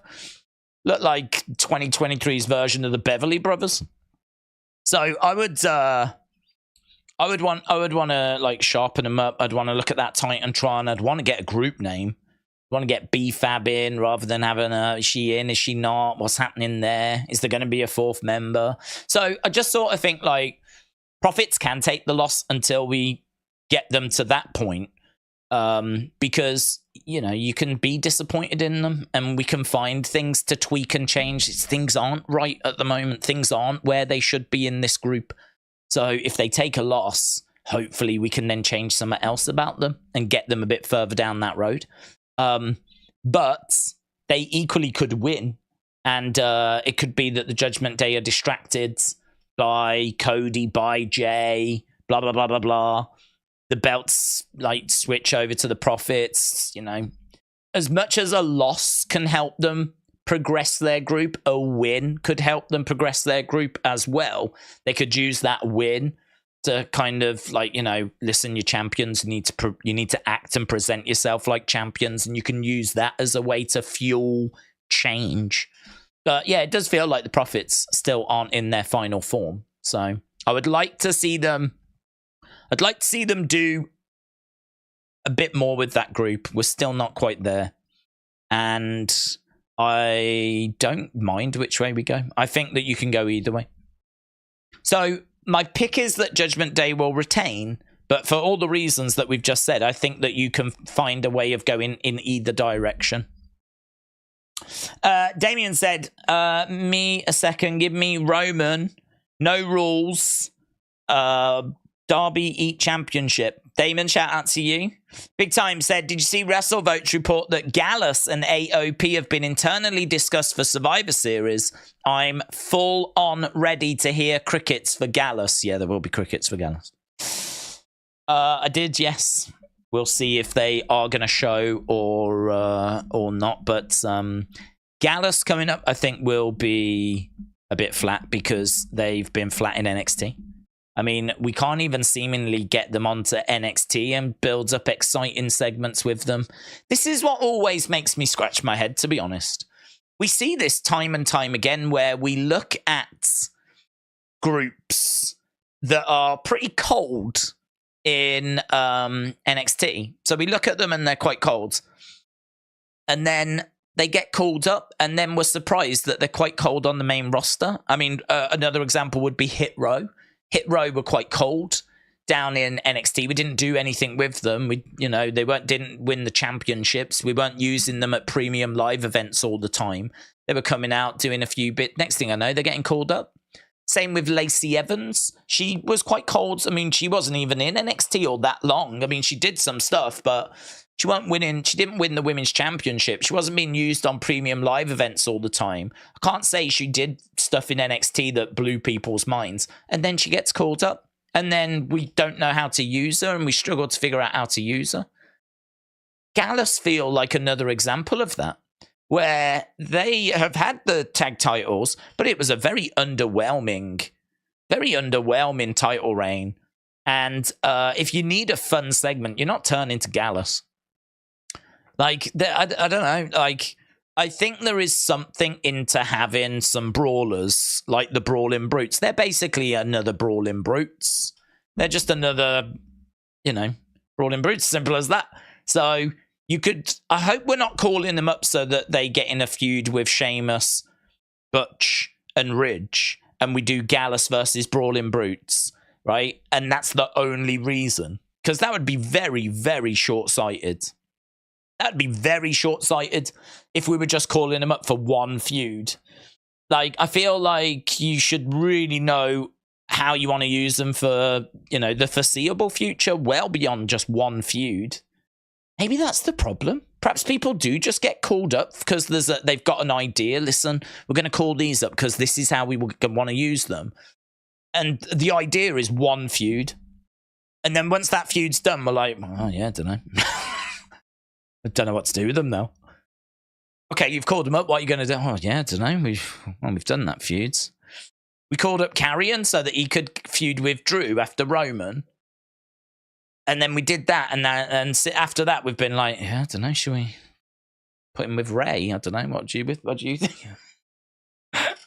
Should we leave him in catering? What do we do with him? I don't know. Let's call up Dexter Lumis and have him feud with The Miz. Brilliant. Brilliant. Let's do that. We'll call up Lumis. We'll have him kidnap The Miz. That's brilliant. What do we do after that? Oh, I don't know. I haven't got that far. I don't know. Catering. This is the worry, is that I think that is part of the model. Some people get called up because they're ready. And it's like, yeah, we can do this, we can do that. Like Grayson Waller, right? We can do the Grayson Waller effect. And you can have some matches. We see a big star there in the future. Grayson, I think they're looking at him being a big name. He can talk. He's got his own talk show. Let's get some big moments with him. This is why people are like, could CM Punk be on the Grayson Waller effect? Because that's the exact kind of thing they would do. Grayson is a big star, and the potential that they're trying to invest in. So, like, that's a bit different. And Grayson was very entertaining in NXT.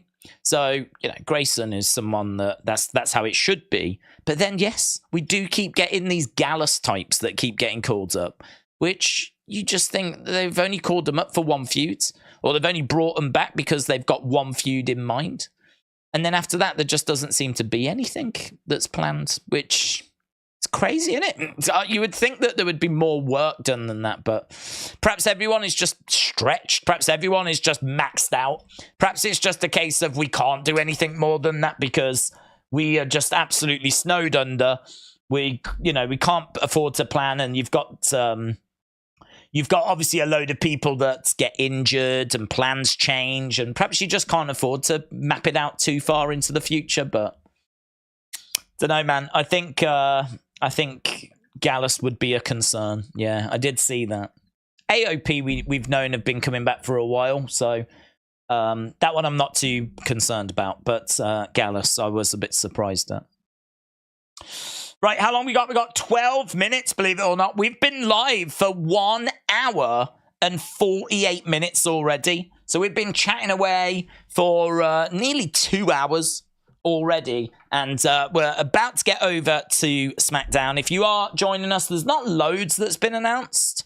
Let's just quickly jump over and see where we are with WWE in regards to announcements. We have got Ahead of their match, Carlito will address Santos Escobar tonight. That dropped an hour ago. And we've got Kevin Owens on the Grayson Waller effect, and we've got the tag title match. That is it. That's all we've got, unfortunately, in regards to tonight's SmackDown. So we're going to have to wait and see. It is a go-home show, so we don't have crazy expectations. So we'll see what WWE has got in store. And also, am I right in saying that tonight is FS1? I've got a feeling tonight might be FS1 in America, which is going to be a struggle. It's going to be a struggle because we have a lot of people that can't get FS1. So that means that there's going to be a lot of people that are going to seemingly miss out, unfortunately. Big Time said they don't even look aesthetically pleasing and marketable. They're bland characters that use Scottish dialects for their promos and Celtic tops. Who are they appealing to? Well, I mean, I think you do need different styles. I mean, not everyone can be, ripped and shredded, and I don't think everyone should be ripped and shredded. Even back in the golden era, we had bigger, chunky guys, like you had your King Kong Bundys, of course.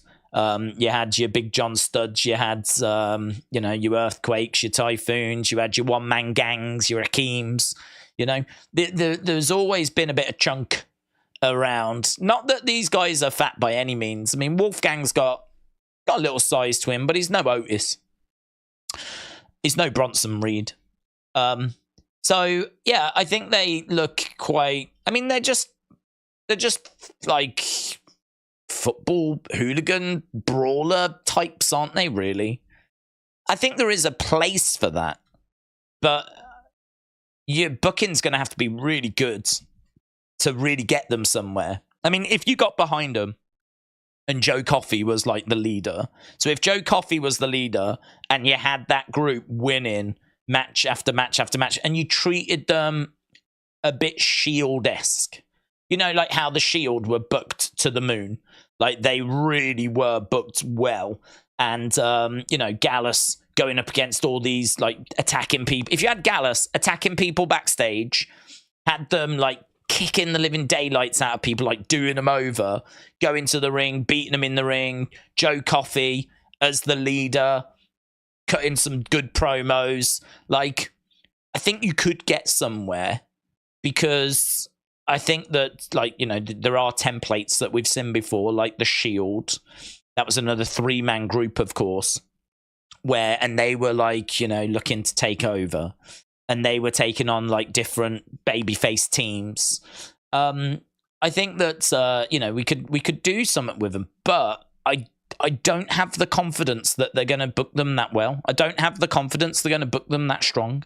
I don't have the confidence that they're going to book them any better than the Brawling Brutes have been booked. And the Brawling Brutes have won some, lost some. Butch is just a joke. I mean, I'm sure there must be someone that likes Butch being Butch, but he's Pete Dunne. He's Pete Dunne. And he was credible, and he was cool, and he was the brute that away to make him basically Scrappy Doo. He's basically WWE's Scrappy Doo, and I would be shocked if Scrappy Doo hadn't been mentioned at some point. So he's like he's WWE's version of Scrappy Doo, and it's cringe in comparison to what he was. I feel so sorry for him, because it's not his fault. He's just, again, like the Miz is doing what he's being told to do, and he's got a job. He's being paid well. He's doing what he's been told to do. But he's trying to make it work the best he can. But even he will know that this isn't hitting the same, or isn't as satisfying as when he was doing the Pete Dunne work, And I can't believe that Triple H hasn't changed it. I can't believe Triple H has allowed this to run and still continue. For him to be Butch. So if I look at how he's booked the Brawling Brutes and how they feel just very mid-card at best, and how Pete Dunne feels nowhere near as exciting as when he was the NXT UK champion. If I look at that, that's how I see Gallus being booked. There is an alternative way you can book them. It's like anything, isn't it? It's gonna succeed depending on how much you get behind them, depending on how much you want to support them and get behind them. And I just don't know that they will. They might just be there to kind of fill out the tag division. That could be the truth. It might be that they just want to fill out the tag division and they're looking at, right, who can we get? Who's next? What teams can we bring in? Because there is a rumor that they're going to split the tag titles again. There is a rumor that the Adam Pearce. We are suffering a little bit of lag, but we should be all right. We've got 5 minutes to go. 5 minutes to go. Brony said, Days, check WrestleVote's tweets. It's a spoiler. Oh, I'd rather not. Lag. Yes, a little bit of lag. I fixed it, though. Meltzer is lagging the stream again, said Travis. Right, we are waiting for this show to begin. And if you are joining us, I think it's FS1. Jason said, I only just joined and we've been hit by lag. Nah, we should be getting through it now, buds. 4 minutes left to go. As we said, not the biggest of breakdowns for tonight. And Survivor Series coming up tomorrow. I'm not going to check out that WrestleVotes tweet if it's a spoiler, which is a real shame if it is. But, I mean, I'm pretty sure I won't be able to avoid it. Whatever it is. They're still showing highlights from some college games. I saw WrestleVotes tweet, and I think that it's brilliant, said Ellis Dub. Calvin said, have you seen my question? No, we were lagging. Big Bun said, my first American Thanksgiving, it was amazing. I could feel the love and admiration and joy involved. It was amazing. It felt like Christmas, said Big Bun. Mr. Dal Jr. said, thoughts about AEW 2 days ago. Can't remember. We did I think I remember saying it was fine, okay. I don't remember anything particularly terrible. It was the start of the Continental tournament, wasn't it? So I don't remember any of the matches really grabbing me, but I don't remember anything being insulting either. And I think I said it was about a 6. So it was fine. Jason said Raw was awesome this week. Lagamania is running wild. Yeah, 2 minutes. 2 minutes to go. And then we will be underway with this week's SmackDown on FS1. Hacker Tomato said the lag is going wild. Shouldn't be. Should be done. There's videos happening in the arena in Chicago. Loud CM Punk chants followed by loud boos. Interesting. There's no CM Punk chants in AEW. Mitchell said, do you think any more matches get added? 5 matches is slim for a big 4. Maybe it means War Games matches will be long. How many did we have last year would be my question. Because I don't think 5 is that bad when it comes if 2 of them are War Games. It's a bit like Rumble, innit? Like when you've got Royal Rumble, you don't tend to have like a stacked card because the Rumbles take so long. Last year we had 5. So last year, the women's War Games took 40 minutes and the men's War Games took 40 minutes.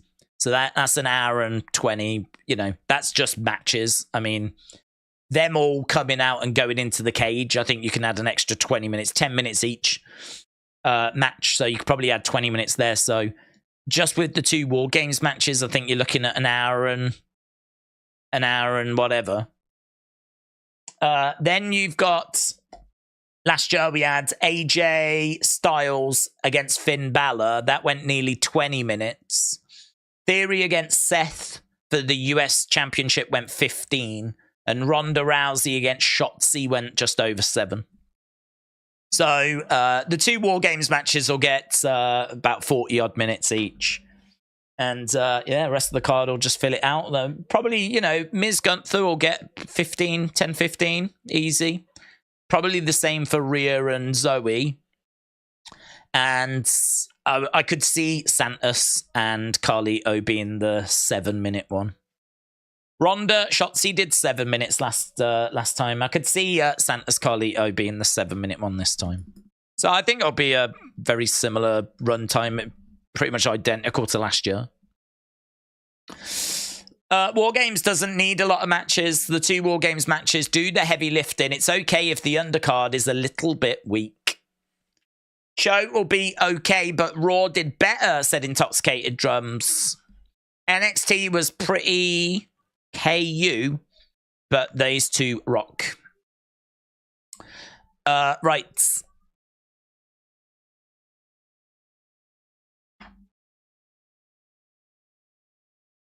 Okay, so we're just having a look back on last week, and we're looking at Asuka.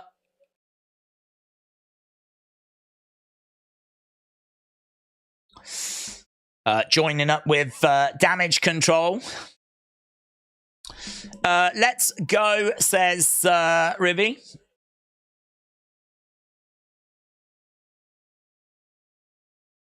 Okay, so video package. Looking back at last week, Rivy said, let's go. Shush, please. Mr. Leonardo Lopez said, thoughts on the women's War Games being 4-on-4 and the men being 5-on-5. Also, I'm letting you know, no stage or ramp tonight. It's old school entrance. Mr. Leonardo Lopez, shout out to you. Fine, I don't have a problem with it. We had 4-on-4 down in NXT. I think you could have added an extra woman on each side. I suppose it's a bit of a surprise that they haven't just added a woman on each side. I mean, you could do it. I don't think you need to do it, but you could have done it. I said, to be honest, rather than adding a 5th person, I would have loved for Bayley to have been kicked out of Damage Control. Because unfortunately, you know, I don't know that we're ever going to get the 4 horsewomen together again. And if Bayley had been kicked out and replaced with Asuka, we could have done Bayley, Charlotte, Becky. We don't have Sasha, but we've got Bianca, who defeated Sasha at WrestleMania. And, you know, is one of the biggest female stars we've got probably outside of the 4 horsewomen. So that's probably as big as you could make it. Asuka, yeah, you could definitely make an argument for her being the Sasha replacement as well, but I think Bianca's perfectly acceptable. So we could have had Bayley, Charlotte, Becky, and Bianca as a team. I mean, that just would have been... Shotzi just doesn't hit the same, you know? It's just a little bit of a shame that we didn't get that team, but whatever. Bayley is still in Damage Control, so it's just not the story they want to tell at the moment. So, yeah, 4-on-4, 5-on-5, you can do it. It's not out the ordinary. We had 4-on-4 War Games matches, as we said, in NXT. Okay, here is Big Time. So, Big Time Bex is making her way down to the ring, and actually so is the rest of their team. They're making their way down. As has already been mentioned, the entranceway set up ready for tomorrow. So, very reminiscent of recent premium live events we've been seeing. Has it got the little kink in the ramp as well? Okay, so Women's War Games segment is going to open up the show. There it is. It's all set up. The cage is above the ring. Ready for tomorrow.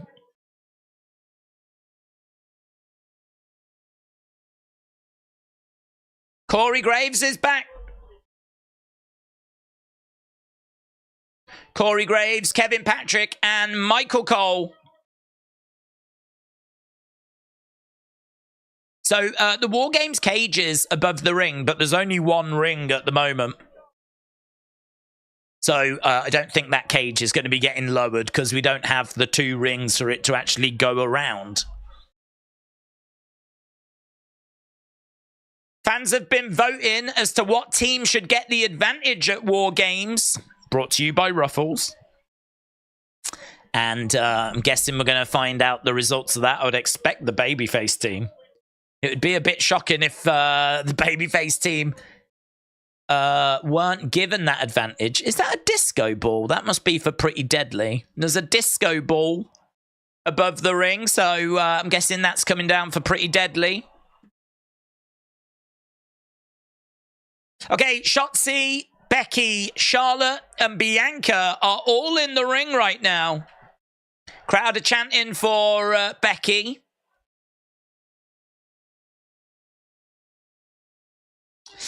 Wrestler Andy said, who do you think the GOAT of women's wrestling is? Becky, Charlotte, or someone else? The GOAT of women's wrestling.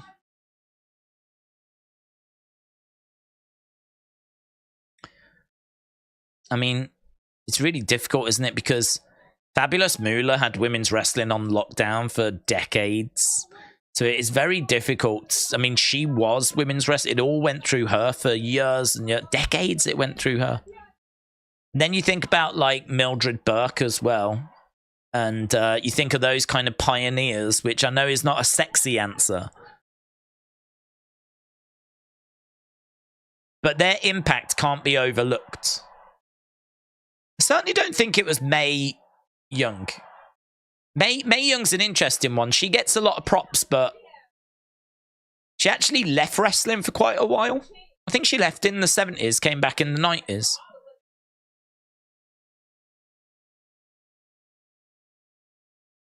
So, but wrestling, was it as global as what it is now, you know?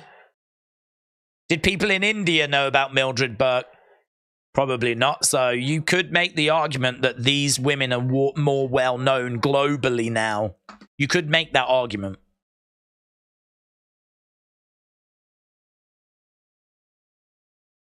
And I think it would be between Becky and Charlotte. If we were going to ignore the past and just focus on the current, I think it would be between Becky and Charlotte. I think Becky would get it.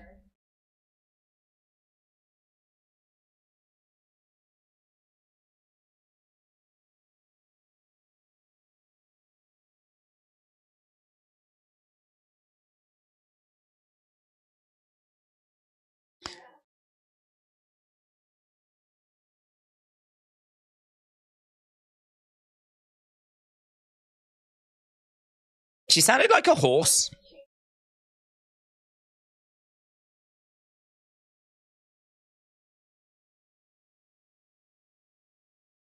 They made me unpredictable and unbreakable.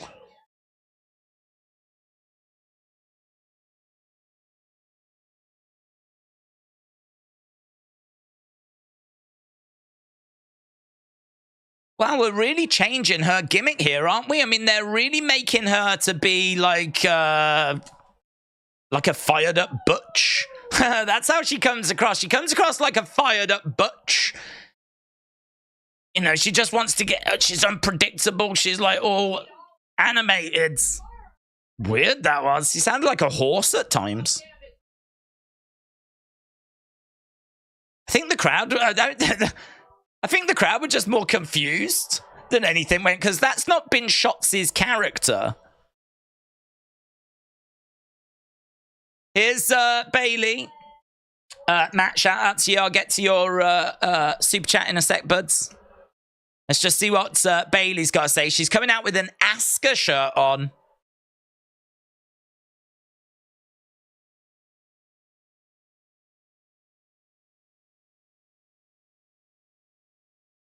That's Shotzi promo, man. That was wild.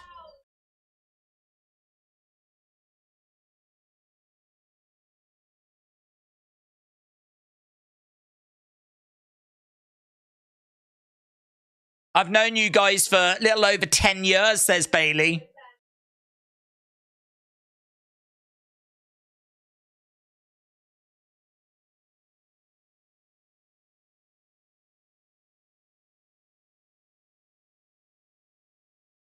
So Bailey's just stirring the pot here, saying every time I've had a personal chat with Charlotte, she's said something about Becky. Every time I've had a personal chat with Becky, she's said something about Charlotte. So she's just trying to drive a wedge.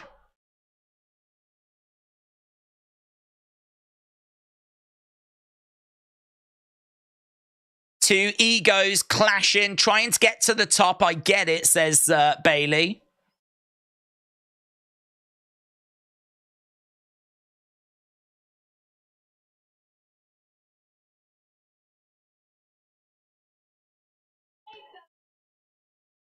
Am I the only one that's realised that being a mom has made the man soft?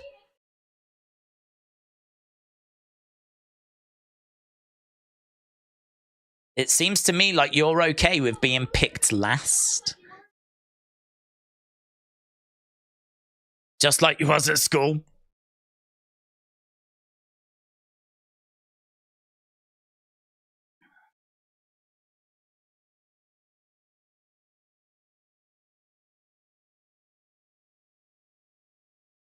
The only real team walking into War Games is Damage Control. But where are they?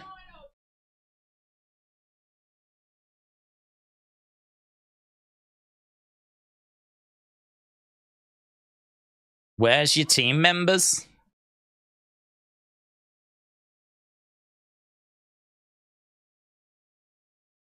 I didn't come to Chicago to talk, says Bailey.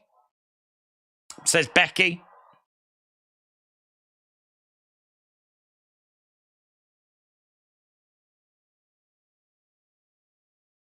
Okay, any two of your dopey team against two of us. This is,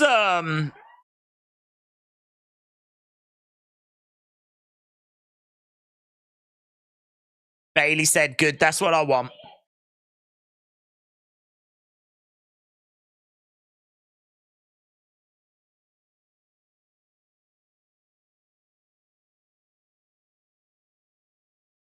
Not a great opening segment, to be honest. Not a great opening segment because I think the Shotzi thing was a bit... The crowd don't seem massively into it. They are reacting, but it's not, you know, there's not an... You know, like, if Roman comes out, there's an energy. There's not that for this. There's not... That same energy does not exist for this. Shotzi's promo was a bit out there because it seems very different to the character that we've seen of her recently. I mean, she seems to be all like, you know, just wild, a bit more like Nikki Cross-esque. And then Bailey came down and she was talking again, very little reaction. She was having to like talk to the crowd, I think, to try and G them up, get them going a little bit. But yeah, the crowd don't seem massively engaged in this, and it just seemed to lack that bit of snap. It just seemed to be drifting a little bit. Just need to be a bit snappier, a bit tighter. It just felt a little bit loose. It wasn't like a bad segment. It's just a little flat.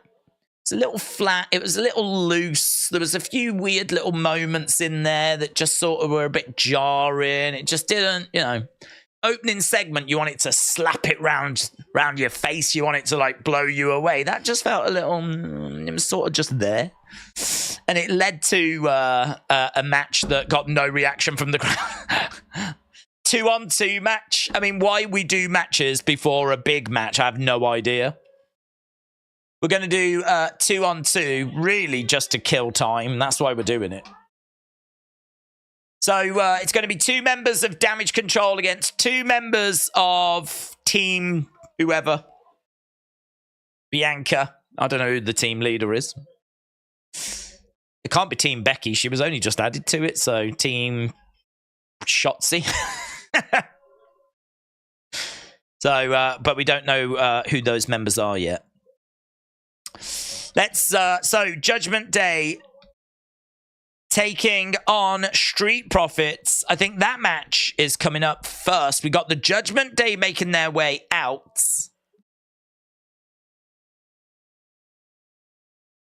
Judgment Day then. About to make their way down to the ring. It's only 3. Where's Dirty Dum Dum? Where's Dirty Dum Dum? I like the structure above the entranceway. They've got this like these metal girders, supports with lights on. Don't tend to see that. I don't know if that's part of the arena or something they've put there, but they've got these things coming just above the entranceway. They're illuminated. Look, I think it might be part of the arena. Looks good lit up. It's a feature. Yeah, it's just a little feature. Okay, Judgment Day making their way down. Matt says, and Matt, shout out to you. Matt said, Days humans have an innate desire to ascribe meaning to things, to create a driving narrative, a reassuring system that makes sense of things. Is wrestling fandom similar to religious devotion? Maybe in certain places. I mean, I think that there are people that do love wrestling and follow wrestling and, dare I say, even worship some of the wrestlers, you know, rather than like worshipping a religious being. They will just dedicate all their time to simping over celebrities, you know. But I don't think that's just in wrestling and wrestling fandom. I think that's in a lot of fandoms where false idols, you know, people being hero worshipped, I think definitely would have crossover with like a religious aspect. Not that they believe this to be the second coming of Jesus or anything like that, but they idolize and definitely you know, create those accounts where they're like parody accounts and they're simping over people and putting pictures, and it is like a hero worship to a degree. So yeah, but I wouldn't say that's just wrestling. You know, I'd say that Swifties probably do the same of Taylor Swift as well. You know, as you said it, I think it's something that is part of the human psyche. You can go back to the 60s, look at the girls that used to worship the Beatles, look at the girls that worshipped Elvis. You know, that's not wrestling, that's in the music world, but it's the same difference. Look at the people that worship Beyonce, look at the people that worship like Kim Kardashian, and look at the success of the Kardashians. Look at the success of influencers if you want to bring it into the social media space. I would say that if you class that as like worship in false idols, then I would say that, yes, that definitely exists in wrestling as well. Kappa, shout out to you, buds. Kappa said the opening was like watching ChatGPT.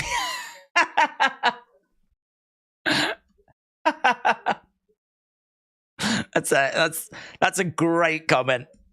That's a great comment. It was like watching ChatGPT.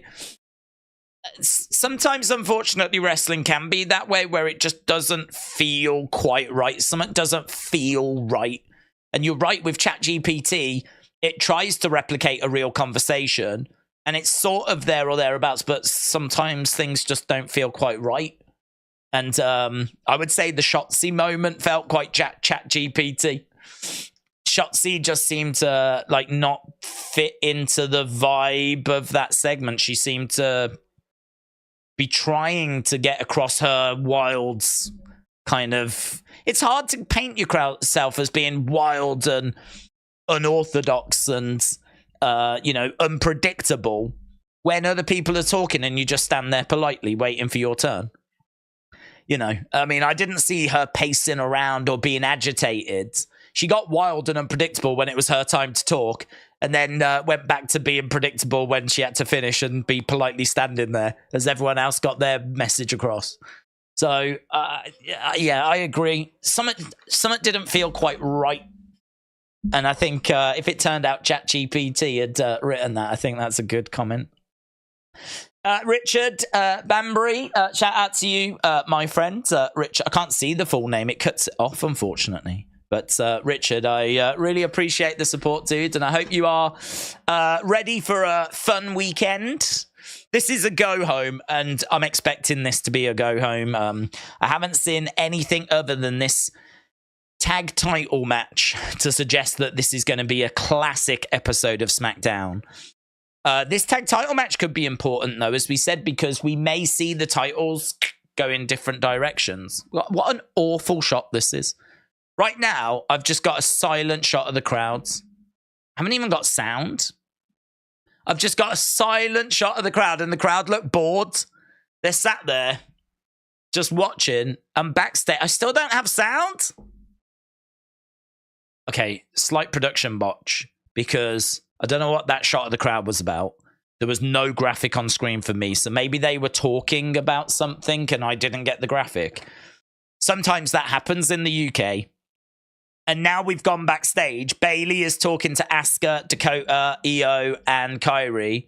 And I've got a message saying we apologize for the loss of sound and we hope to correct the fault shortly. Never had these problems with BT Sport. Never had these problems with Skype. But as soon as TNT took over, and now the pictures froze. Flipping rubbish. Rubbish, mate. And now we've gone to like some sort of commercial break. We're at commercial break. Oh my God. It's what a mess. What a flipping mess. Production botch. Loss of sound. Bailey was saying summer. I don't know what she was saying. It's the same in Canada. Oh, God.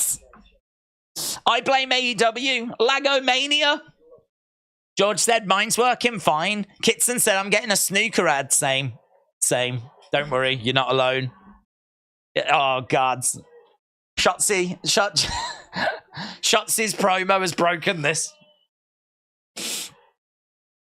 That happened before. We have had that before where I thought I had lost the sound and then it turned out everyone in the chat had also lost the sound. I don't know if it was Raw or a show last week, but it has happened recently where we lost the sound.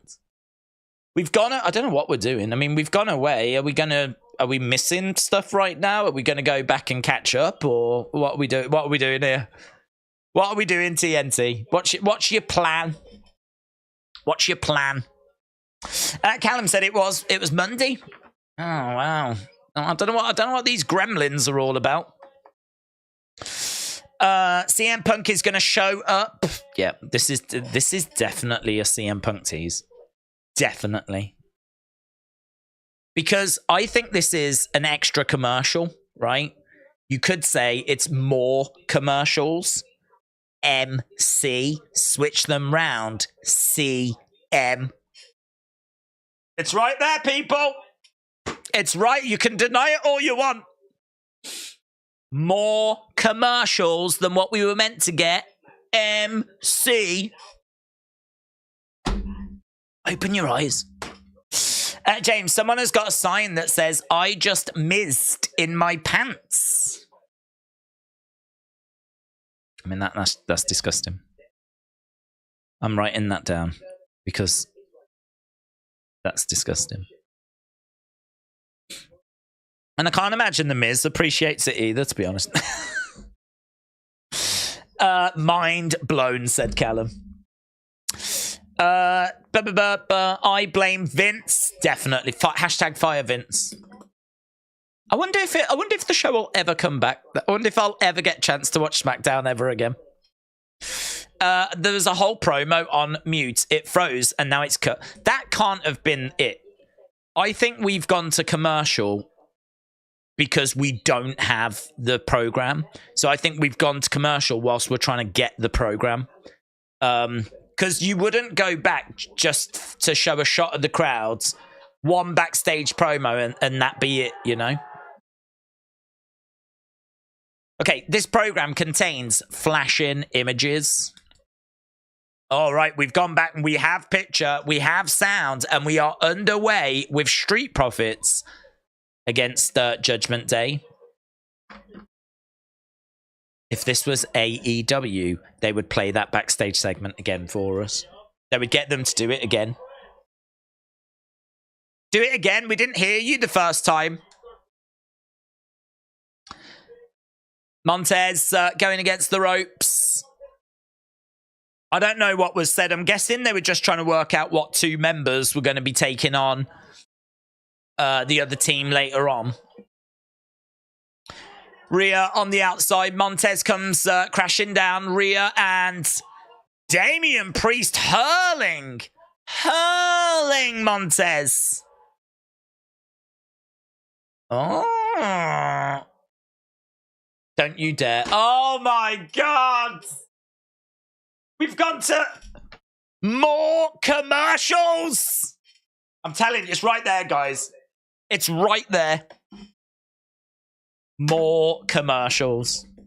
George said Bayley wanted to find a tag team for the main event and Damage Control threw some shade to Bayley. Asuka decided to team up with Bayley for the main event to be Becky and Flair versus Asuka and Bayley. George, thank you. So there we go. George has confirmed that it's Bayley and Asuka against Becky and Charlotte. If SmackDown cut off for you, roll a big blunt, light it, watch the show, come back on, said Trini. Mitchell said there's no chemistry with the women in the War Games. It just feels like everyone is hitting their lines. The man said, I blame Shotzi for this. I blame Shotzi as well. Commercial season, Christmas season, said K-Dub. Days, MC, CM, Punk. I know, mate. I know. Justin said the rest of Damage Control said that Bayley should be in tonight's match. Justin, shout out to you. Smurfy Tunes said Shotzi doing a broken Matt Hardy impression with the laugh. Watch this show burn, said James. Ledge Killer said Days, breaking news. Commercial break. Dort Knight said, can't we get a green shirt guy in the background? Nah, he's a jobber. He's a jobber. He's a fake. He's a fraud. Everyone knows the real OG of the WWE Universe is Trinidad Guy. Trinidad Guy is the OG. He's the actual leader of the WWE Universe, not green shirt guy, right? He's pampered. He's spoiled. Trinidad Guy keeps having to move around because he can't always get the same seat. Whereas somehow green shirt guy keeps getting the exact same seat. It's not right, is it? Something's not right. Something's not right. So Trinidad Guy is the real GOAT. Or Vlad, if you saw the Superfan documentary. So I will have Trinidad Guy in the background. I'll have Vlad in the background. But there will be no green shirt guy. Alvin said, if this is just WWE trolling us and Punk isn't coming back, I'm going to be annoyed. Alvin, WWE have done nothing to make you think that Punk is coming back. WWE haven't done anything, but so I don't know how we can blame them. They've even told you that Randy's going to be the mystery person on the team so that you don't think that it might be CM Punk. So Alvin, don't get upset with WWE. There's more adverts during this episode of SmackDown than when they do Michael Bublé songs at Christmas. As YouTube, do you get paid for the extra commercial? What, these extra commercials? Sadly not. Sadly, every time that WWE go to commercial break, I do not get paid. I wish it worked that way. I wish I did benefit from the commercial breaks that they go to. Big Time said, why isn't Lashley at ringside unless it wouldn't make sense for Rhea to distract the ref and Lashley stand there like a broomstick? Why isn't Lashley at ringside? Listen, if I had the option of standing ringside or being backstage with B-Fab, I know which one I would be choosing, right? And it wouldn't be flipping ringside. Enough said. Back elbow by Dawkins. I mean, these two heels are dressed in gold and black. And they look, I mean, honestly, they look like decorations on a flipping tree. This ring gear with its all spark. I mean, you can tell this ring gear was made by Bianca. Like, we need her to not make their ring gear. Like, she does a lovely job. God bless her. But there's too many sparkles on it. We need them to look smart, not like flipping Christmas tree ornaments. Montez is up top. Do you know what? She'd probably be relieved that she didn't have to make their ring gear, actually. 1, 2. Shoulder up by Finn. Mitchell said they do look like Christmas decorations. I can't unsee it. You could quite easily shove a tree at Montez's Jaxie, and he could be like the fairy on top. The Montez on top. All sparkly and golds. Looks lovely. Pop a little Christmas tree out on him. Done. Little Christmas... done. Sling Blade by Balor. Smackdown on FS1 is a lame duck show. There's no point any effort in because Fox keep preempting them. I would love to see a Santa drinking moonshine ornaments. Oh, I'm sure there's one out there. Angelo Dawkins makes the save. Balor gets thrown to the outside. Bishop said, why didn't WWE go ahead and set up the other ring to save a lot of time for Saturday? So I suppose they've saved enough time. They ain't got to set up any entranceway. They ain't got to set up the actual War Games cage, do they? So, oh, that didn't work at all, did it? Sloppy, botchy from the Profits. Went for that tag team move. And sloppy.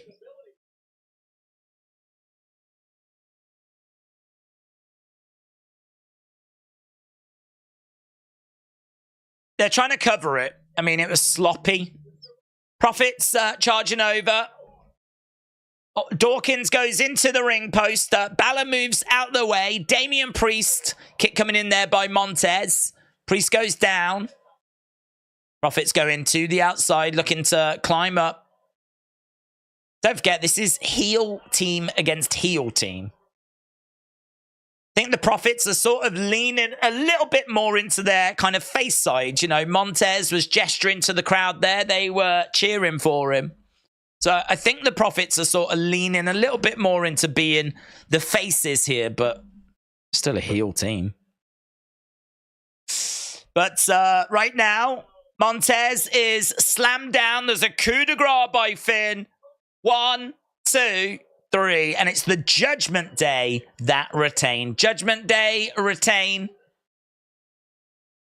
Oh, look, there's... Look, I knew he'd be backstage with her. Of course he is.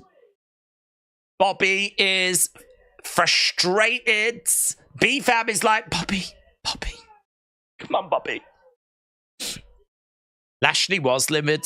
Good. So we need to change that ring gear. We need to get a team name. We need to get this team sorted. And it's still not there. It's still not right. I'm glad he's livid. He should be livid. Kappa said, why is the storyline for all factions to have issues? Imperium, Damage Control, Judgment Day, LWO. Yeah, everyone enjoys it. I don't get it. Well, every faction will break eventually. Every faction will break eventually, so you're always going to have power struggles in factions. So we've just got a lot of factions at the moment, so hence why there's a lot of drama, because factions will always split. The one that surprised me that didn't was New Day. But then if Big E had stayed healthy, would we have done that split over the past couple of years? I mean, I think Big E got injured in March of 2022. So by the time we get to March next year, Big E will have been out for 2 years. There's a little bit of argy-bargy backstage between Becky and Charlotte.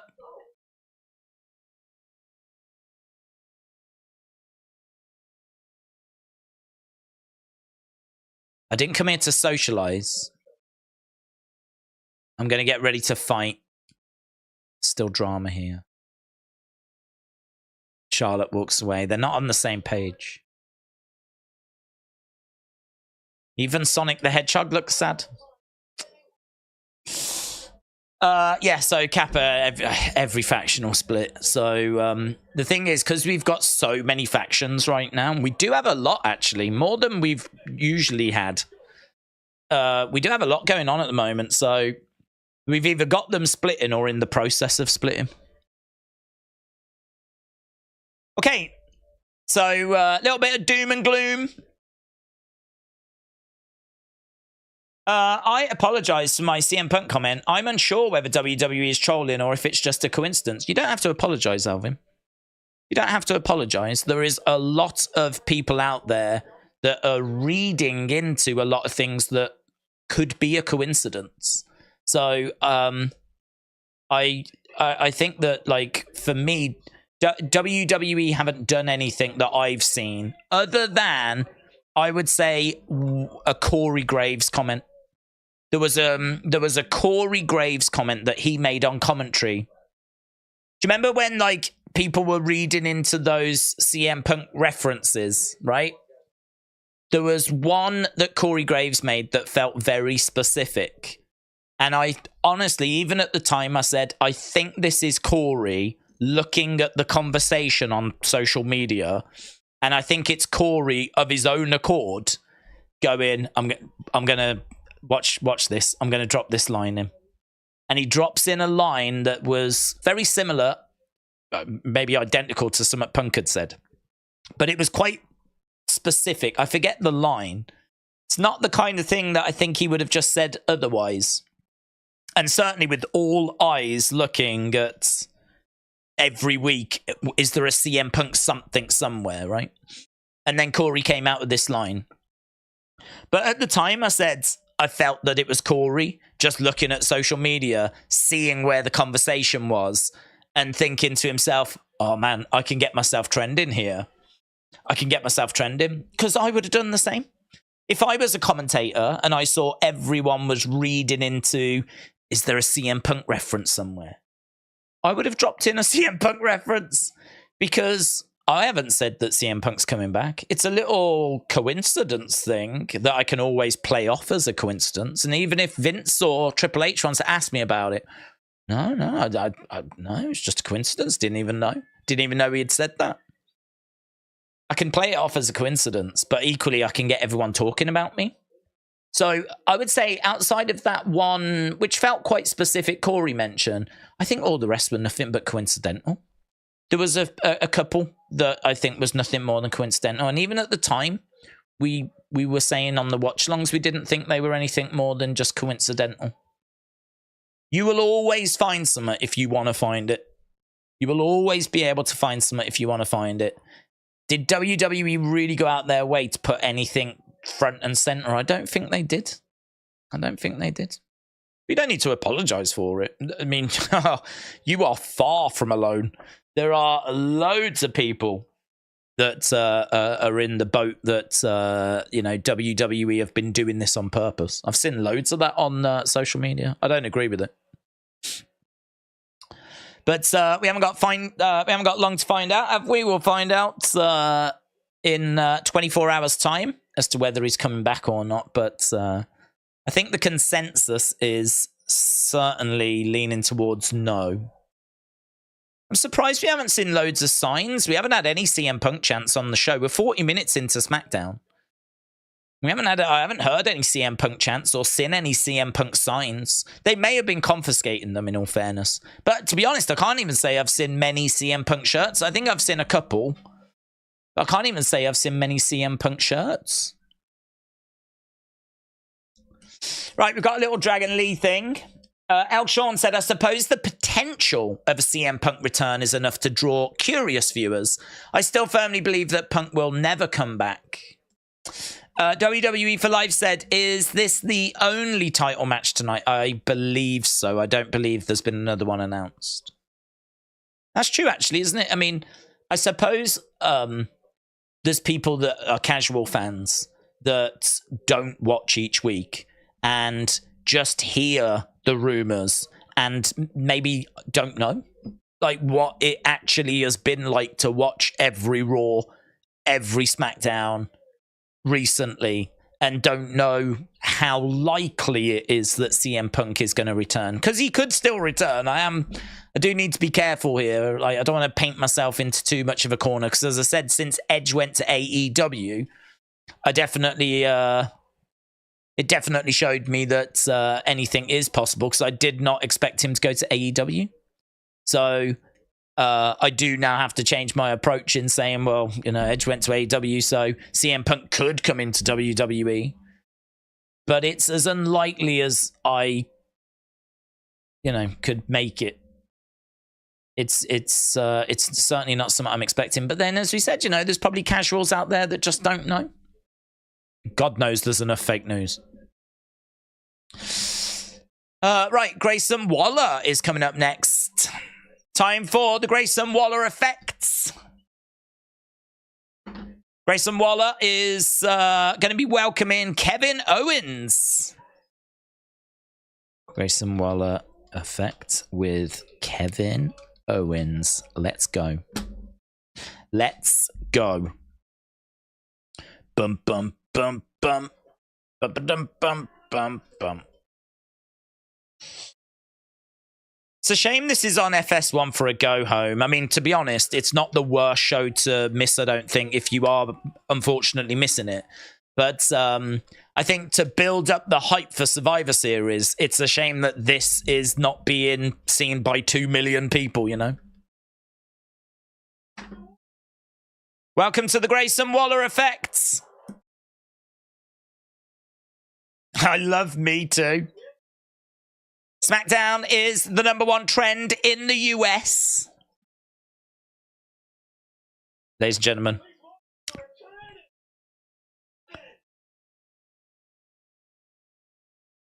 Please welcome the returning Kevin Owens. Kevin Owens, who was...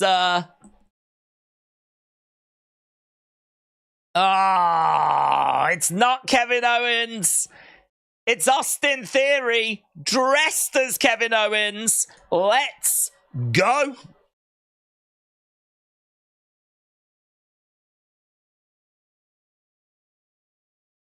The arms look fantastic, says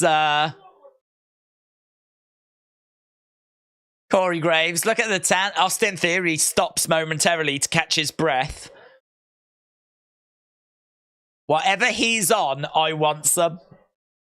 Matt said, CM Punk has become some sort of messiah figure.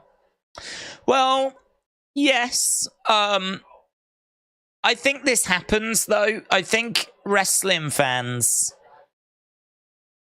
It's not so much about Punk, but Punk is someone that... how do I word it? We saw this with Bray. We saw this exact same thing with Bray. So it's not only CM Punk. I think it's, if there's a speculation, could someone come back?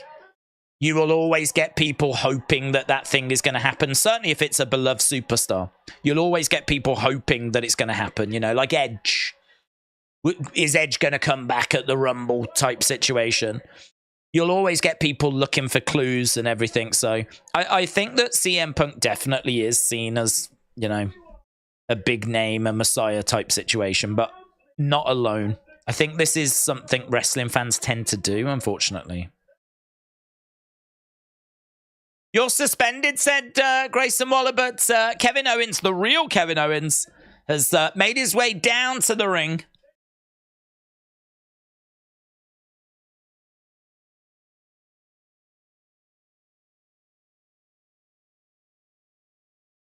That's nice. I thought that's nice when you announced me as the guest. We'll talk our differences out. We'll share some grilled cheese.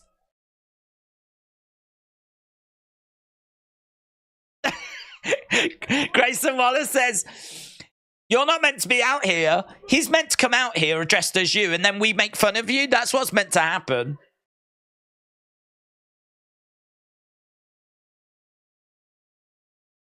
Did you go through my bag, you little creep? Those are my shorts. I haven't seen them in months. I should punch both of you in the face at the same time.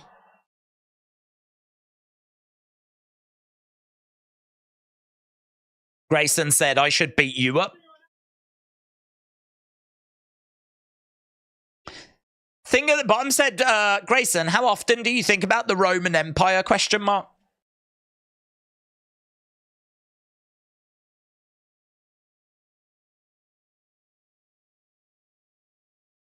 Waller, do you like jalapeno poppers?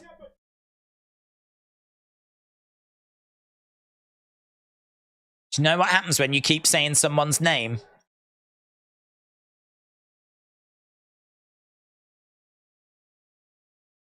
LA Knight, the music hits, LA Knight comes down. They were talking about LA Knight, and LA Knight's making his way down to the ring.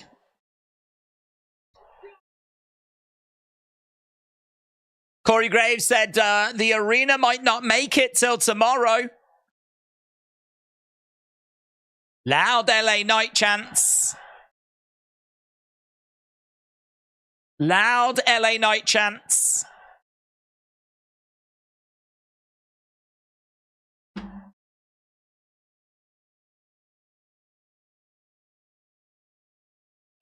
Did you guys step in it tonight?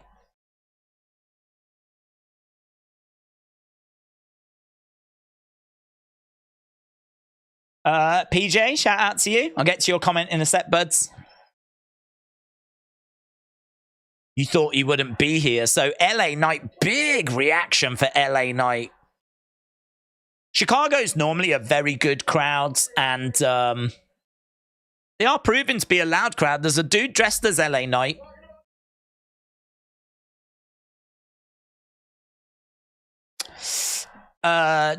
It's going to be a triple threat. LA Knight. KO is based, said Jim. I don't know what that means. I keep seeing people talk about based. I don't know what it means.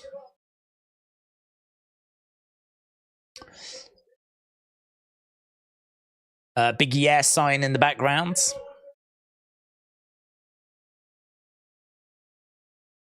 It doesn't make a difference if your friend A-Town Clown was there. A-Town Clown's a good line.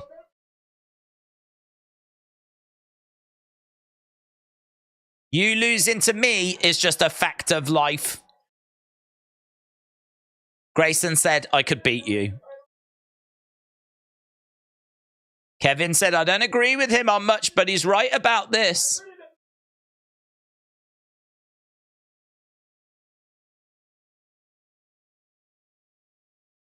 So he's going to be LA and Kevin against Therian.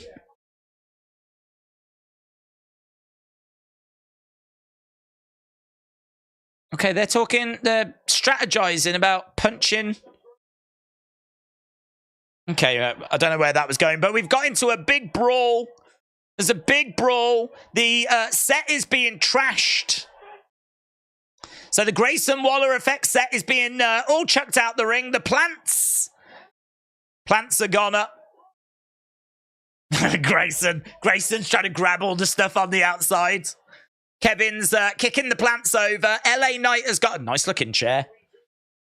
I'm guessing that's going to lead to a tag match, but really great reaction for LA Knight. No great surprise, of course, but really good to see that this reaction for him is continuing because, you know, you keep hearing about people saying, oh, him losing to Roman, they're burying him, all that kind of stuff. There's no evidence of that whatsoever. No evidence of that. You know, he had that main event match against Roman. It went the way that was expected, and the fans don't care. It hasn't stalled his momentum. It hasn't stalled his popularity. So, you know, that's good. Don't want to see someone that's as hot as what he is having that momentum kind of dying away, fading away, because you need all the big stars you can get, can't you? And he is shifting some merch for them at the moment. I think he's like I think he's the second biggest merch seller or third. I think there's been a few months where he's been number one, but I saw a report the other day that I think he was like the second biggest babyface merch seller of the year behind Cody. I think he might be third behind Cody and Roman. But that's the kind of level that is up there with Cody and Roman for merch sales. And there was a lot of people that had like LA Knight shirts, LA Knight. There's a new vest that's just come out for LA Knight, which I saw him tweet out the other day. So you can get like a proper LA Knight vest on WWE Shop as well. So he's going to have a big 2024, no doubt about that. PJ93 said, Days, I'm looking forward to Survivor Series. I just want to say that I love this show. It's an escape for me in life, and I appreciate you. Well, thank you, PJ. I really appreciate that, my friend. I really appreciate that. It's just a little watch-along thing that we do on a very regular basis. It's we just obviously very honest, maybe too honest sometimes about wrestling, the good and the bad. But I'm glad that it provides distraction. I'm glad that it provides some support. And, man, we've got such a great community. It's great to see so many similar names, the same names that we see on a regular basis, but also, like, different names. People come in and go in. It was funny, actually, the other week, I think it might have been Monday, because of the Randy stuff, we had loads of people coming back in going, haven't been here for ages, I'm really sorry.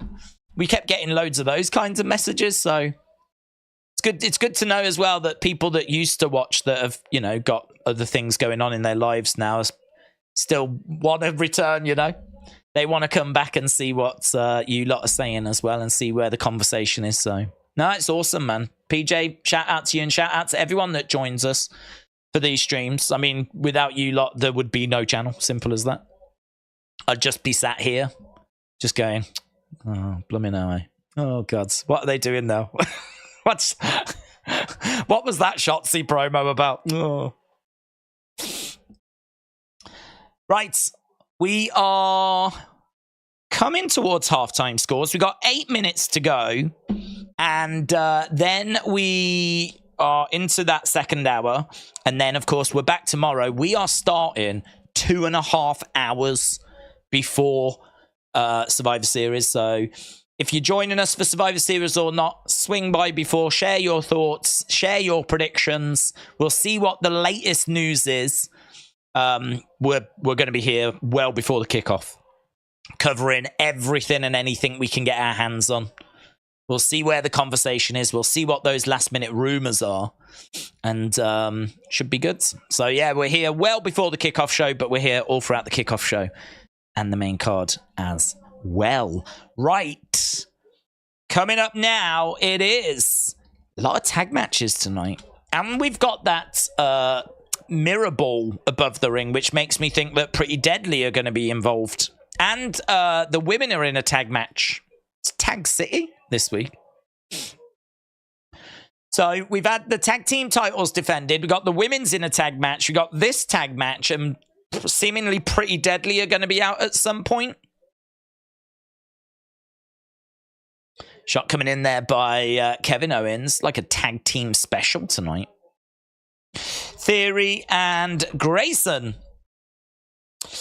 Richard said, it's been over 3 months with you, Days. Richard, I really appreciate it, dudes. And yeah, we've been doing some really fun member streams recently, so hopefully you've been joining us for those and enjoying those. We've been doing just kind of talking about any news on a Thursday, but then also doing those Sporkle quizzes. And they've been really interesting. They've been really fun. So we'll do another one of those on Thursday as well. And I said on Thursday I would show some of the new content that I'd been working on. So we'll do that as well on Thursday. So Richard, shout out to you. Appreciate the support, buds. And as I said, I hope you've been enjoying those member streams, if you've been able to join them. Oh, hello. The sound has gone again. Oh, okay, it's back. LA Knight just getting caught on the ropes momentarily, but ends up spilling to the outside as Grayson Waller goes under the bottom rope, goes for a clothesline, is clotheslined by LA Knight. Grayson Waller goes down. Austin Theory getting smashed into the SmackDown commentary table. And right now, LA Knight is smashing both of the heels into the commentary table. Justin said, did you see that Living Colour released a remastered version of Cult of Personality? Timing is interesting. Coincidence? I think it is either I think it's one of three things, right? I would say that it's an indicator that CM Punk is coming back. I would say that's the least likely, right? But it is interesting that they would choose this time. But could the truth be that they have chosen this time because everyone is talking about CM Punk? Put yourself in Living Colour's shoes. You're the band Living Colour, and really one of your biggest claims to fame is your connection with CM Punk, right? Most people know you because of that. I mean, I don't think there's going to be too many people that can name another Living Colour song than Cult of Personality. And so most people know you because of CM Punk. CM Punk is the talk of the wrestling world right now. People saying he's going to be there, people saying he's not going to be there, but we're in Chicago. He's not with AEW anymore. He's just had a big falling out with WWE's biggest rival. He's trending. He is the conversation, right? And we spoke earlier about how CM Punk could potentially monetize that and how all this attention is something that he could benefit from. Well, the truth can be extended to people that are within CM Punk's sphere of influence. So if you're AJ Lee, you can benefit from the fact that CM Punk is trending right now. Because if AJ Lee was to put out a little tease and also put out a sponsored content or a link to a new book that she's got, or I don't know, whatever it is, that, you know, a YouTube video, whatever it is that she wants to put out there, you know, if she wants to start selling some products or something, like the extra attention that CM Punk is getting at the moment can be monetized. That extends to anyone that is within CM Punk's circle of influence. And one of those things would be Living Colour. They're in that kind of circle of influence of CM Punk. They are a band that I think don't get listened to by the majority of people. They're a little bit niche. They're a great band. They're really cool. But as we said, I don't think it's unfair to suggest that they are mainly known for their connection with CM Punk. So if they put out a remix now of Cult of Personality, I mean, it's just the best time to do it, isn't it? It's the best time to do it. It's going to get the most clicks. It's going to get the most listens. It's going to get the most engagement now, as everyone is talking about CM Punk. So is it a coincidence? No, I would say it's probably not a coincidence. But what's the real reason as to why they've done it? Is it because CM Punk's about to return? Which I would say is unlikely. Or is it because now's actually the perfect time to release it?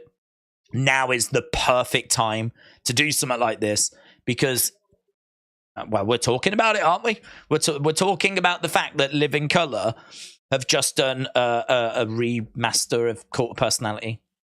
If it wasn't for the talk about CM Punk at the moment, would we even mention that? If CM Punk was just in AEW and he was still signed to them, and then Living Colour did a remix of Cult of Personality, would it even be mentioned? I don't even think it would come up in conversation. But right now, it's a talking point. So what is their real motivation for doing it? It could just be attention. Kevin Owens going to the outside, charging round, clothesline to Grayson Waller, clothesline to Austin Theory, super kick by Kevin Owens. Waller being thrown in the ring. Xander Lang, shout out to you, my friend. Escape away, buds. Escape away. That's what wrestling's good for, you know, you can. Wrestling is such a gift. I mean, it's on all the time. And you can just get lost in the stories. It's not like a TV show that might get cancelled. I mean, it's just been running week after week after week, like 52 weeks a year. And you've got all this news and chatter around it as well. Like, it is excellent for escaping into wrestling. Richard said, I've missed some of the live members, but I do watch the videos. No worries, man. It's just a bonus ball, isn't it? It's just a little extra that can be watched live, or I think they're quite good for going back to and just watching. We tend to get stuck into a few different topics, whatever the news is, so they can just be watched as like podcasts on their own. They will age, though. That's the only thing, because we are really talking about the news at the time, you know? I suppose in a way it's similar to these streams. These streams probably age quite badly, because right now we're talking a lot about CM Punk. Will he be at Survivor Series? Well, in 48 hours we will know, won't we? In fact, less than that, 30 odd hours we'll know. So, you know, this stream won't be as appealing to go back to, because why would you want to listen to 4 hours of us talking about is Punk going to be there or not, when we're going to know the answer very, very soon. Elbows coming in by Grayson Waller. And we are at the halfway point. So at the next commercial break, we will do halftime scores. Grayson Waller jumping on the back of Kevin Owens, throwing in some heavy shots. And Grayson Waller talking a little bit of trash. Gregor said, I really feel that SmackDown recently has been missing a lot with no star power in Roman or US title storyline. Dark Angel said 4 months ago, Rev Theory released a new version of Voices, and Orton is only just now returning. Days, what of WWE did you see the least of? Would you ever go back and watch things that you've missed? I have gone back and filled in gaps, and there's been a lot that I've never watched because of work. Work has got in the way. I mean, I worked in retail for 15 years, and I was not able to get like Tuesdays off, and certainly when SmackDown was on, you know, if ever Sunday was a day that you always used to get off. And then the other day would be a day in the week. So sometimes I would get Sunday and Tuesday, which then I could watch Raw. But then I wouldn't be able to watch the SmackDown. Depending on if I was on a late shift, I could get away with it. But yeah, I would say the period that I probably watched the least would be a kind of around that 06 to 12. I'd say that's kind of 6-year period. Kind of around that time is when I was really struggling to fit it in. I still kept up with the results. I still watched the premium live events. I was still watching shows where I could watch them. But yeah, that period there, because of work, was probably the biggest struggle. But I haven't particularly gone back and watched that period in particular, but I've seen bits, you know. I will occasionally watch a clip or something and go, I don't think I ever saw this. I heard of it. I mean, I know the storylines and everything, and I was following stuff, dirt sheets, you know, social media, blah, blah, blah. YouTube, highlights, you know, you just keep up with it, don't you? But, yeah, that period was probably the most difficult. Unless you're talking about the 90s when I was a kid, you know, and I just didn't have access to cable then. So I'm not really counting that. But, no, I've got a real soft spot for 93. If anything, I watch a lot of 93. I always go back to 93. It's such a special year, the first year of Raw. I love that year. That's my home screen, 93. When I think of WWE and I think about like the year that I've revisited the most, it's undoubtedly 93. Undoubtedly. Kicks coming in there by, it's not the best year, but LA Knight throwing in some kicks, going over to the corner, knee strike there by LA Knight. Against the ropes goes Theory, scoops up Theory, plants him down. LA Knight in control. Don't forget we're doing halftime scores. Next commercial break, crowd making noise here. LA Knight goes against the ropes, drops the elbow, looking for the pin. 1, 2, and Grayson Waller makes the save. In the front row, we have Trinidad flag guy. He's there. We also have green shirt guy. He's there. I think they do know each other. They've been to a lot of shows. I've seen them sat together, actually. So I think there's an appreciation. I don't think Jesus is there with his mom, is he? Oh. LA Knight hits his finishing move on Theory, and boom. It's a win for the faces. Kevin Owens and LA Knight pick up the victory. I see a Bray Wyatt shirt. Firefly Funhouse cartoon one. Kevin Patrick says, brilliant atmosphere.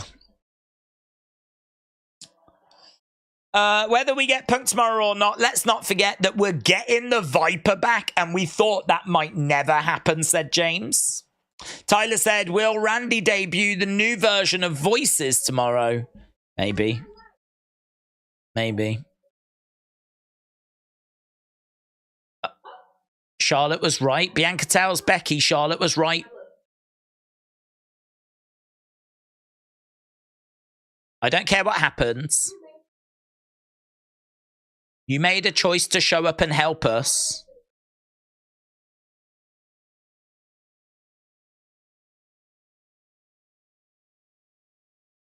There was a point in time where no one thought us would be on the same page.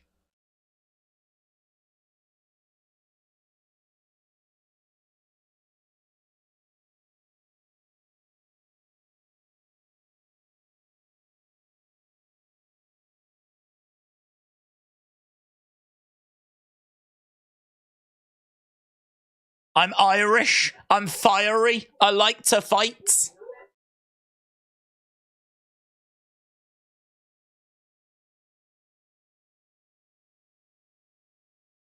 There is like a figure that's moving in the background that's right by the light that's annoying. But the problem is we know that there are people in the background. We know there's always like people reading scripts and like, you know, doing little bits and bobs.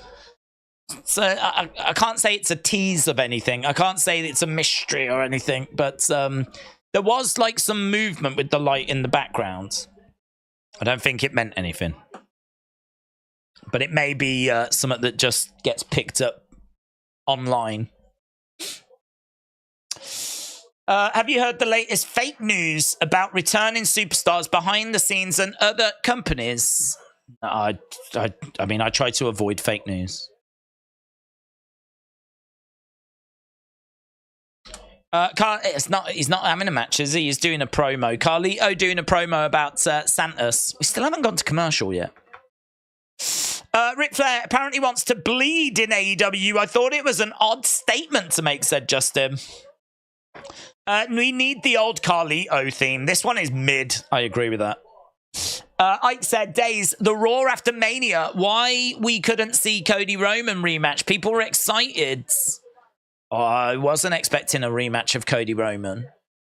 I mean, what I would say is that the Raw after WrestleMania this year was again underwhelming, and actually people were upset with it, and that is when Fire Vince was trending. And Vince got the blame because it turned out that things had been changed last minute by Vince. But it also came out what had been changed, and what had been changed, you know, I think there was meant to be 2 women's triple threat matches, which got turned into a woman's 6-woman tag match instead or something. It's not that a Bron Breakker call-up got cancelled or Cody against Roman was cancelled. Like, these things just, they weren't planned anyway. So Vince came in and made some changes, but the changes he made just meant that a mid-show got changed into an even more mid-show. So I think what's really disappointing as a WWE fan in that regard is I was really hoping that Triple H would take us back to when the Raw after WrestleMania really meant something.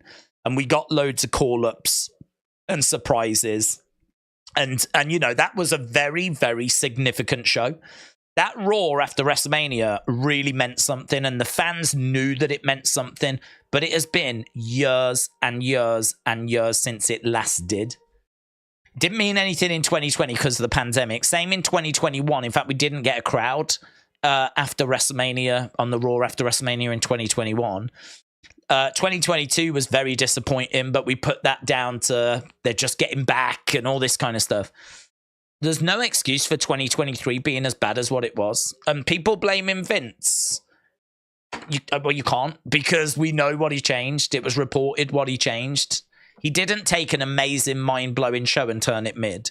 It was a mid show that got made more mid. So that's the disappointing thing. So I can't even say that next year is going to get back to being the kind of Raw after Mania we remember, which I would love for that to return, but it's just no guarantees that that's ever going to come back. What is coming back, though? Halftime scores, everybody, it's the halftime scores. I really want to know your halftime scores. Put it in the chat. Halftime scores, everybody, it's the halftime scores. Are you happy? It's the halftime scores. Are you happy or you sad? Halftime scores, everybody, it's the halftime scores. I should get that recorded. If I got it recorded, I could just press play then. Just sit here like this. Right. Get in your scores. So, we've got Denis with a 7. What said, there was some CM Punk chants during Bayley's promo on the ramp earlier. LD Cool said 7.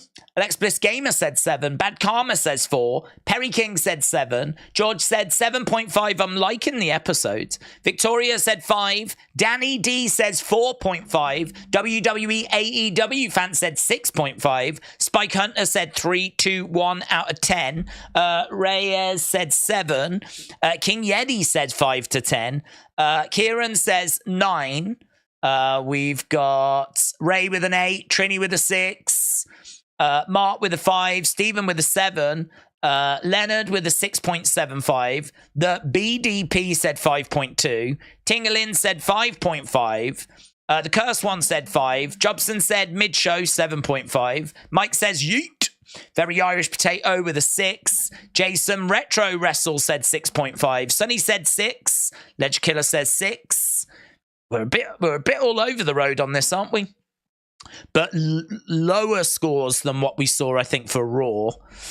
Mark with a 5, Stephen with a 7, Leonard 6.75, Xander Lang Lang 8.5, Let Him In said 6.5, Boomer said 5.5, Airborne Dragon said 6, April and Greg, Jean-Louis says 8 claps, Sweater Roy said 10 out of 10. Zokiller said 5. Q the Light Knight said 7.8. We've got Ledge Killer with 6. Mitchell said, I'm going to go 5.75 to 6. I enjoyed the Waller Effect segment, but other than that, it's been nothing. Chastity Plum said 5. Anthony said 10. John said, my score is now 8.5. Trey Gaming said 6.5. Xander Lang Lang said 6.5. Ledge Killer says 6. Janari said 6.8. This SmackDown gives me video game vibes. Video game vibes. Always makes me think of flipping Lana Del Rey. Her song. Video game. Yeah, it's a go home, innit?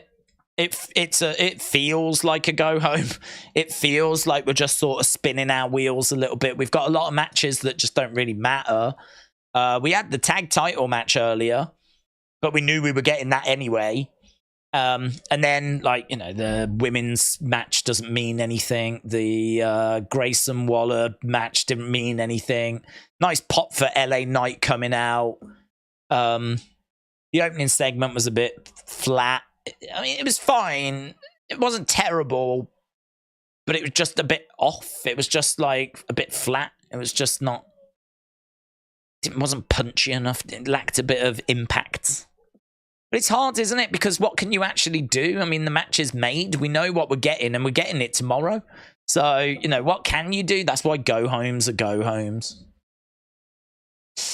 I mean, what I would say is that Triple H has tried to make go-homes a little better by you know, we could have done that tag title match tomorrow, but he's actually saved a match for a title for the go home show. So at least this go home show had something about it, you know, where we might have got new champions.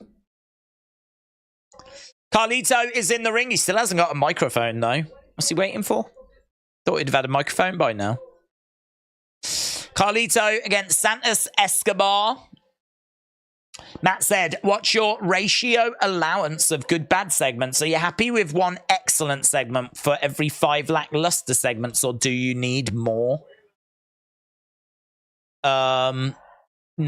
It depends what I'm looking for. Here's Carlito. He's got his microphone.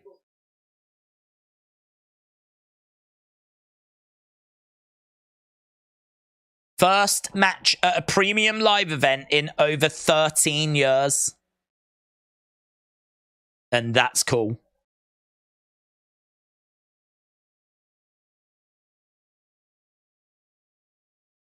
All I can think about is my injured friend.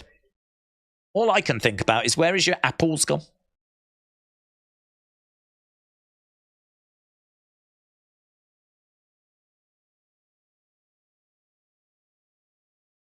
I just want to get my hands on the person responsible for injuring him, Santos Escobar.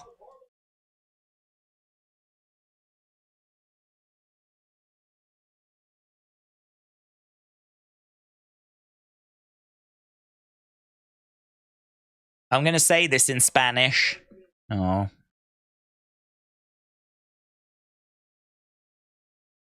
Okay, so he's talking Spanish. I don't speak Spanish.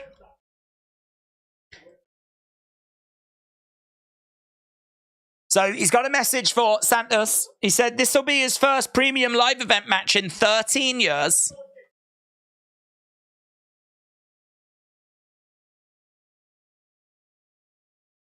At Survivor Series.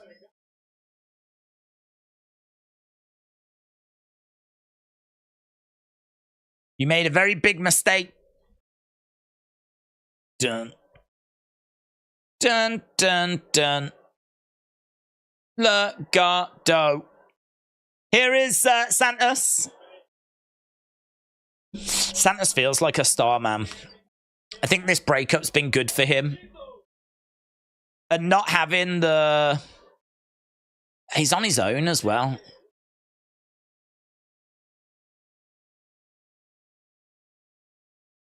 He needs more gold. The problem is we don't want to get too Razor Ramon, but that's the sort of... If Razor Ramon and Rey Mysterio had a love child...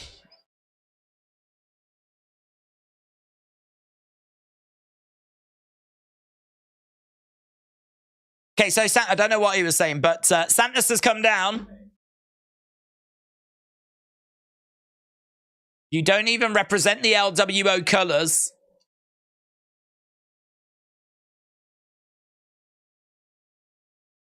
Rey was always my family. No. Rey was always my family.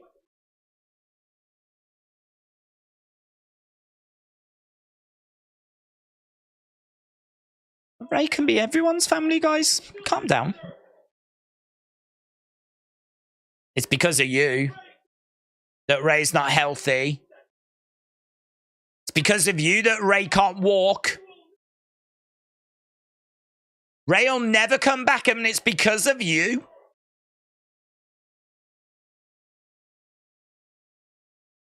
Carlito and Escobar brawling on the outside of the ring. So Santos came down and said it's because of you that Rey won't be able to come back, won't be able to walk. Into the barricade goes Santos. Oof. These two, bro. Why aren't they breaking this up? Where's the... Here they are. Jesus Christ, come on. What are they doing? Referees making their way down. separating Santos and Carlito. Carlito trying to get at Santos. That dude's got a t-shirt on that says like wrestling. I think it's like figures. Like an old LJN type thing. Oh, look at Santos from behind. Knee to the back. So Santos went down the ramp, but then he came running round through the crowds and from behind drove a knee into the arm, into the side of Carlito. People are booing him. That was brilliant. That was clever. Right, Carlito down, attacked from behind by Santos. Yeah, so Matt, just to go back to your question, bud, about what's the ratio allowance? Good, bad segments. It depends what I'm looking for. You know, if I want to give a show a really good score, well, then if I've got to sit through 5 bad segments, it ain't going to get a good score, even if there's one excellent segment. That would not be enough to get to, like, you know, 8s and 9s, just have one excellent segment. But when I watch a show, I want to feel like it was worth watching. I want to feel like I definitely, like, I don't want to watch a show and come away thinking, didn't need to watch that. There was nothing there that was of benefit to me watching that show. I don't want to come away thinking that. So if there's one excellent segment, that would suggest that the show was worth watching. And that even if it was just one excellent segment, then it would suggest that, okay, I didn't waste my time. You could make the argument, well, yeah, you could not watch the show and just watch that one excellent segment on YouTube after. But I mean, like, you're not going to know, are you? Everyone takes a gamble when they watch any show as to whether it's going to be any good or not. You take a gamble every time you click on a YouTube video as to whether it's going to be any good or not. So, I think that if it turned out that the show wasn't good, but it at least had one good segment in it, at least then I wouldn't feel too bad. I mean, I've seen shows in the past where there's been no redeeming features. The matches have been bad. Every segment has just been flat or boring. And like this, you know, the episode just, you didn't need to watch it. It was just filler. It was a filler week where you just didn't need to watch it. And thankfully, we haven't had much of that. I mean, what I would say is that Raw has definitely given us a lot of Judgment Day and Sammy and Jay and Cody, and we've had to sit through a lot of those kinds of rematches. Certainly don't appreciate that. But at least there's been something else on the show somewhere to make it entertaining. A good example might be AEW. I mean, I struggle with AEW at the moment, but I'm absolutely loving what Toni Storm's doing. I think Toni Storm is so entertaining that I really do enjoy watching her work. So, yeah, I think I'm all right as long as I get something from the show. But it would probably not score a great score. The BDP said wrestling is bad sometimes, but it still beats the news. That's true. This seems like a filler episode, said Jason. Yeah, I would say this one feels a bit fillery. It's not a chore to watch. Like, I think because it's Survivor Series tomorrow, and we've got the excitement of tomorrow. We've got the Chicago crowd, who are a good crowd. There's a few talking points. Obviously, people are speculating about CM Punk. You know, it's keeping my intrigue because you never quite know I'm not expecting Punk to walk out, but you never quite know what you're going to get. Oh, that was the shirt I was talking about. I thought that it was an old LJN graphic. It's not. It's an old Survivor Series 90s. I want to say even maybe 93, 94 graphic on his shirt. Okay, Carlito attacked moments ago and is backstage. He's in quite a bit of discomfort. Oh, well, he's going to be in more discomfort now. Santos grabbing the arm. Big boot coming in there by Dragon Lee. Ooh. Into a trunk. Is this Gorilla? Where are we? That must be Gorilla through there. So this must be just before Gorilla. That's fun, isn't it? We're seeing the bit just before Gorilla. We're seeing the pre-Gorilla. We're seeing the little ramp that takes you into Gorilla. Right, here's Pretty Deadly. Pretty Deadly. We thought they'd be coming out because they're... It is a tag match. Can you believe it? Is every single match on this show going to be a tag match?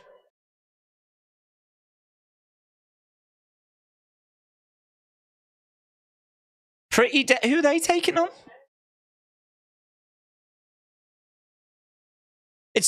We've got 35 minutes left of the show, and we know that the main event is going to be the girls in a tag match.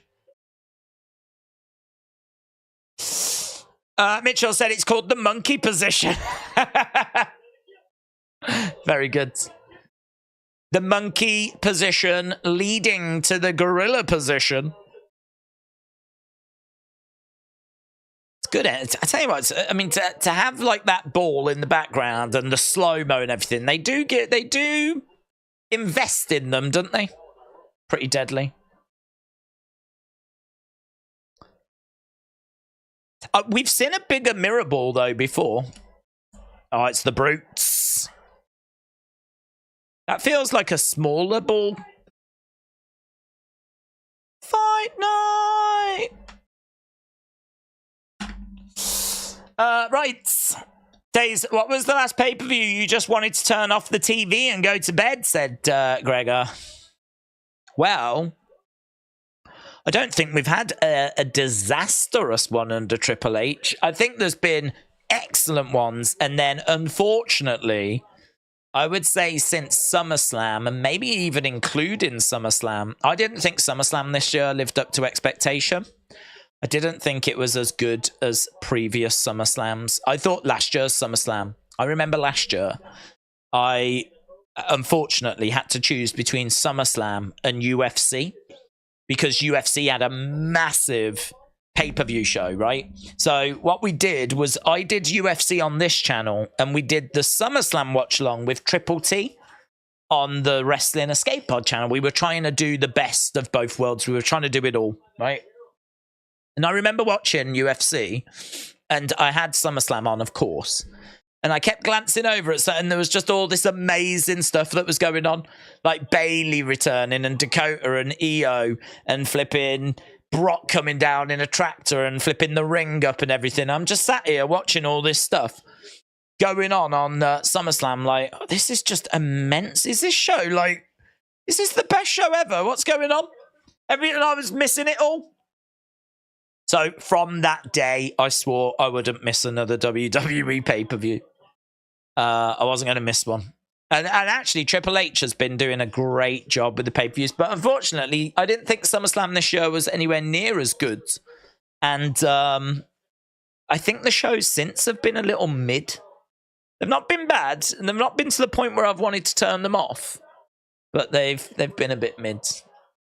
So I don't know. I don't know, to be honest. I don't think there was a show. I don't think there was a show. It'd probably have to be something in the pandemic. Probably have to be something in the pandemic. It'd probably have to be... I can't think of one. Might even have to go back to 2019. Because even the pandemic had a special feeling because it... Who expected wrestling without a crowd? Who expected to see WWE shows with no crowd? So... Even 2020 was quite special because you were just watching stuff you never thought you would ever see. And I enjoyed Money in the Bank being in the headquarters. 2021, we got the crowds back, so that was exciting. 2022, I thought was pretty decent. Pay-per-view wise, I don't remember there being any disasters. And I think since Triple H took over, it's been great. So honestly, I don't know. I don't know the last WWE show that I just wanted to turn off. Looks like we've got a bit of a story here. Look, Ridge has walked away. there has been some bad blood between Ridge and Butch. There's been a bit of miscommunication in it, and Ridge has just walked off.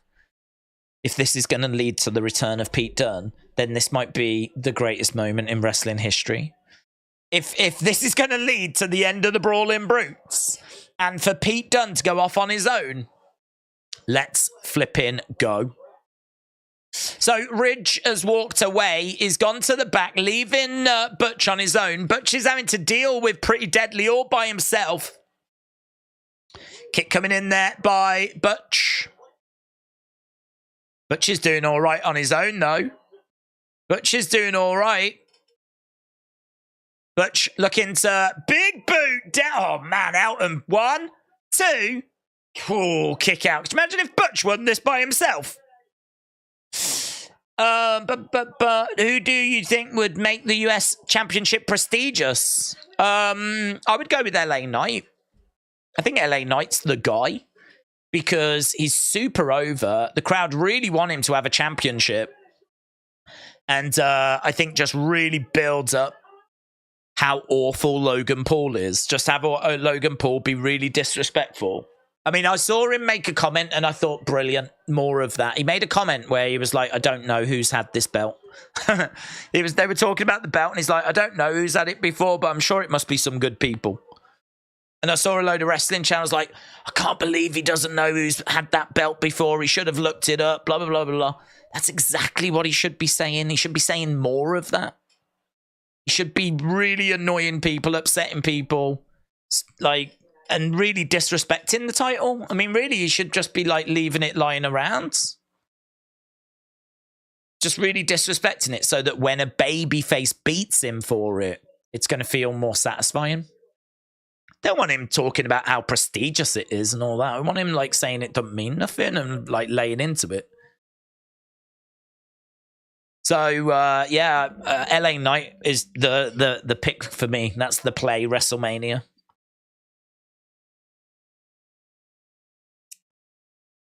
So Shotzi's come over and she's like, do you remember what you said to me when I shaved my head? And she is crying, look. She is making Charlotte cry.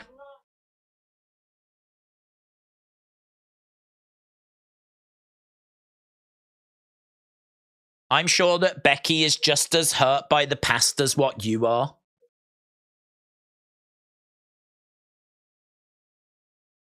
We're trying to get Becky and Charlotte onto the same page. It's interesting, isn't it? It's interesting. I wonder if they have put their rivalry to bed. I wonder if they are, like, if that's done. I mean, if you're Becky, you must look at Charlotte and all of her championship reigns. And that must be something, because I don't know how many reigns has Becky had. It ain't as many as Charlotte. Charlotte's got her on those numbers. But then you must look at Becky and see the support she gets from the crowd and the respect she gets from the crowd. And that must be something that it's interesting. It is very interesting. One is having the success. The other is having the adulation. Becky is getting a lot of success as well, though. She has had 2 Raw title reigns and 4 SmackDown title reigns, which means she's had 6. She was never Divas champion. So she's had 6 title reigns compared to Charlotte's 14. But the thing is that Charlotte's 14, you could argue, just don't mean as much. They weren't as important. And actually, if we didn't count it in title reigns, but we counted it how many days you were champion, that could be interesting as to how close they actually are on days.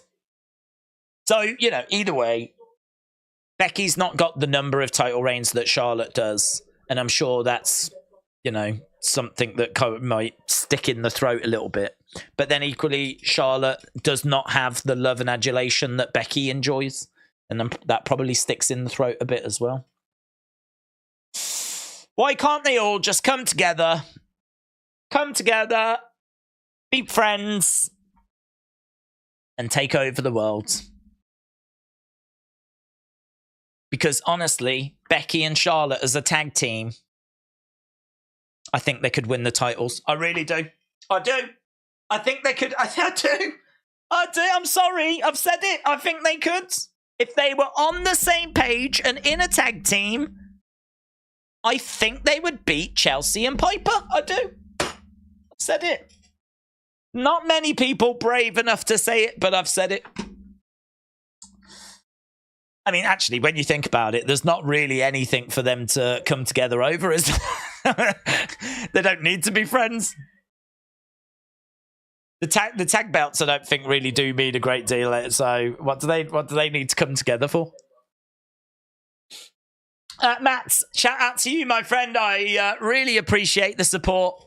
Matt said, due to attaching AEW at its genesis, I have a somewhat parental love for it. I enjoy watching it cross its developmental thresholds, but like a parent, my assessment of its worth might be biased. It's a very interesting perspective. So because you've seen it from the very beginning, you feel a real connection to it. That's very interesting. I would think you're not alone on that. Here's Nick Aldis. Carlito's hurt.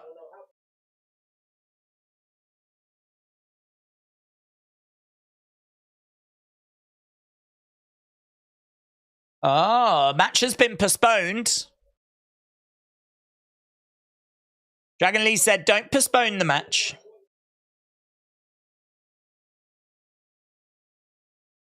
Oh, that sucks for Carlito, doesn't it? Carlito was just talking about the fact he hasn't been in a match for 13 years on pay-per-view, and now he ain't going to be in one.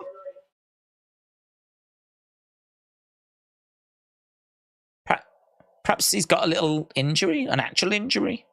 Not from tonight, but just existing. Dragon Lee is going to be the replacement then? Is that video worthy? Does anyone care, do you reckon? Do you reckon anyone cares? I mean, it's news, but is it news? There's news and then there's news, isn't there? This is like...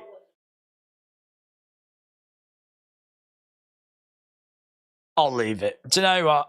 People I'm sure will find out through other means, and even if they don't, are they going to be bothered? If they tune in tomorrow and it's not Carlito, instead it's Dragon Lee. I don't think so. Yeah, Matt, that's really interesting. That's really interesting. I think I can understand that. Being watching AEW from the beginning and feeling like a deeper connection as a result, you know.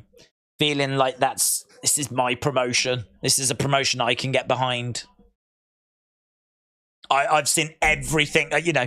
It's funny, isn't it? Because like in WWE, you will never know everything that's happened because there's probably not enough time for you to watch everything. It's probably not, you know, all the 60s. Everything in the 60s, everything in the 70s, everything in the 80s, everything in the 90s, everything in the 2000s, everything. You can know all the big title reigns. You can't know every secondary feud and every tag feud and, you know, all of that stuff. But you can watch and follow everything with AEW. It's playing out in front of your eyes, isn't it? Matt, shout out to you. I think it's a really interesting point. I think there is a lot of people that are in that boat. Oh, there's Dominic. There's Dirty Dom. There's JD. Holton said, if you remember Raw in 2018, Elias and Kevin had a promo. Oh, it went. Disappeared.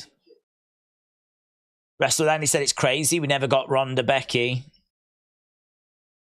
Yep.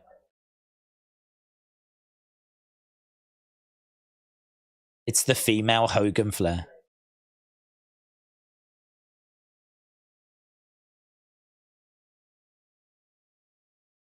Hey, Randy.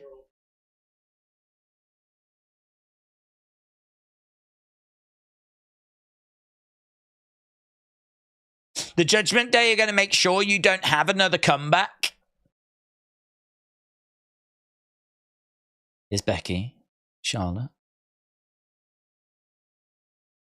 You goods? Becky's goods. Goods. Charlotte's goods. Goods. These two are goods. Oh, man. Imagine if Charlotte just walloped her from behind. Are you good? I'm good. Are you good? I'm good. Everyone's good. Breaking news. Everyone's good. Right, main event time. It'd be nice if there was some realism to that, you know? It'd be nice if there was some... if they really were making it, you know? Because there have been very real issues between them, apparently. Imagine that. Imagine if there was, like, real-life issues, and you used the booking to try and solve those issues. Imagine if Tony booked, like, Jungle Boy and CM Punk in a tag team. Listen, I want you guys to work together, get to know each other better, get back on the same page. I'm going to make you a tag team. Might not work for CM Punk. I don't think he gives a flip. But Charlotte and Becky, they used to be friends. Close friends as well. And then, you know, professional rivalry and bitterness and envy got involved. And it's just such a shame. Such a shame. But so is life sometimes.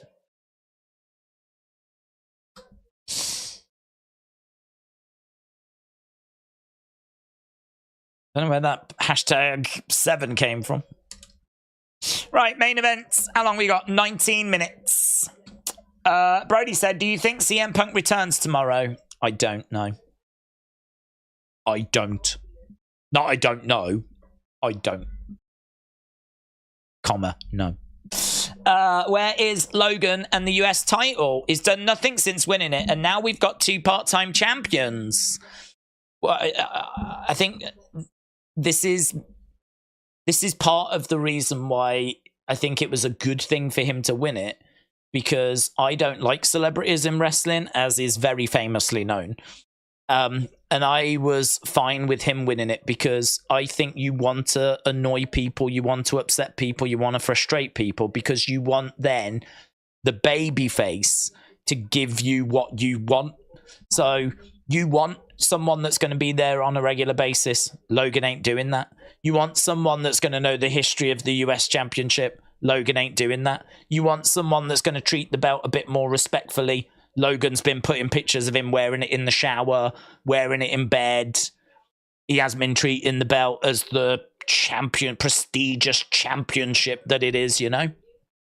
So I think anything that Logan can do to upset the fans, frustrate the fans, annoy the fans, is only ultimately going to mean that when a babyface gets it off of him, wins it off of him, and then the babyface gives you what it is you are looking for, that makes sense. So it doesn't bother me that Logan's not around. Doesn't bother me at all. Because what's he gonna do? I mean, he was not going to be competing and defending that title on a regular basis. We weren't going to get Friday Night Logan. Yeah, we weren't going to get Friday Night Logan like Monday Night Rollins. He's just going to come in and defend that title once in a blue moon. Like, I'd imagine he'll defend it maybe at the Rumble, may defend it at Elimination Chamber, and certainly defend it at WrestleMania. So I could see him defending it a few times and then losing it at Mania. And I think he'll lose it. I think LA Knight's looking pretty damn good. Got to tell you, I think LA Knight is pretty damn good to be getting that belt.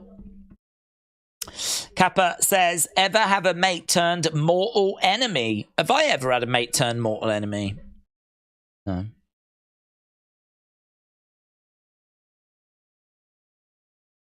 No. Oh.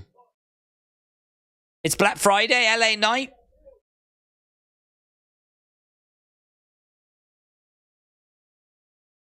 Let me talk to you. Yeah, sure. Shop Black Friday deals. Save up to 40%.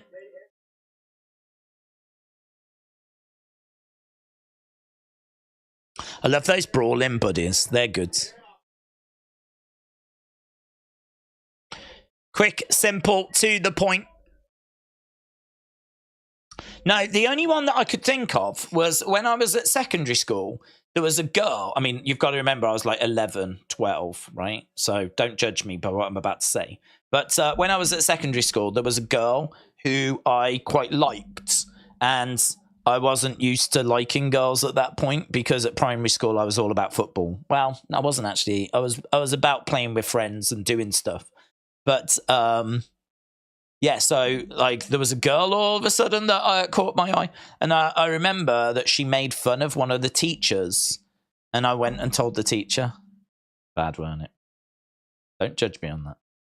But I went and told the teacher because I wanted her to notice me. And at school, you make really stupid decisions. And that was, you know, there's lots of ways to get a girl to notice you. You don't necessarily have to go and tell on them. So that you then get noticed. It's a really bad strategy. But I think I've got good strategies now. Like, I wouldn't do that now. If there was a girl I liked and she did something wrong, I wouldn't go and tell on her, right? I just want you to know that I've grown as a person and I've learned better, right? I mean, to be in all fairness, what I would say is I have since seen pictures of her and she is quite ugly. So in many ways, I dodged a bullet, right? So there's lots of different ways to look at this. Lots of different ways. I just urge that you look at it the way that makes me seem quite cool. Yeah. Difficult when you're grassing on someone, but whatever. So I told on her and it went as expected. You know, she didn't appreciate getting into trouble and it didn't result in us getting together, unfortunately. So that isn't really friends turning into mortal enemies, but it's probably the closest I can get. But as I said, and it is very... Dawn Knight said snitches get stitches. That is true. But I need you to remember, she is ugly. And I didn't see that at the time because I was young and I didn't know better, right? So I look at it now as dodging a bullet. Yeah? Just being honest. So you make crazy decisions as a kid. Days was a narc. But I did it for the right reasons. I didn't do it because I was on the side of the teachers. Yeah? Didn't do it for that reason. I did it because I wanted to be noticed. I did it for the right reason. Yeah?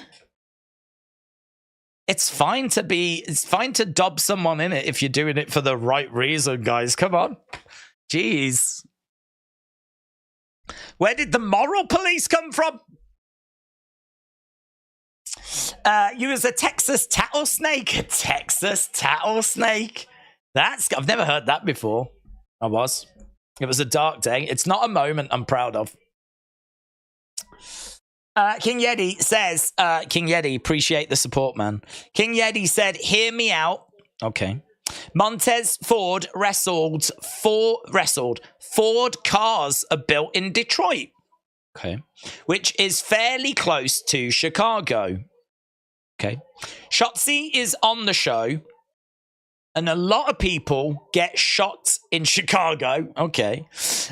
Which confirms CM Punk return. I mean, I'm seeing the pieces. I'm not seeing the picture. I can see the pieces. I can't quite get them together and I can't see the picture. But King Yeti, shout out to you. There does feel like a lot of truth in your comment. So shout out to you. CM Punk return confirmed by King Yeti. That's my source. I can go around now saying CM Punk's returning, and they're like, oh, where did you hear that? King Yeti. King Yeti, he put the pieces together. We saw the picture. God bless him. King Yeti, clear as mud, said BDP. Listen.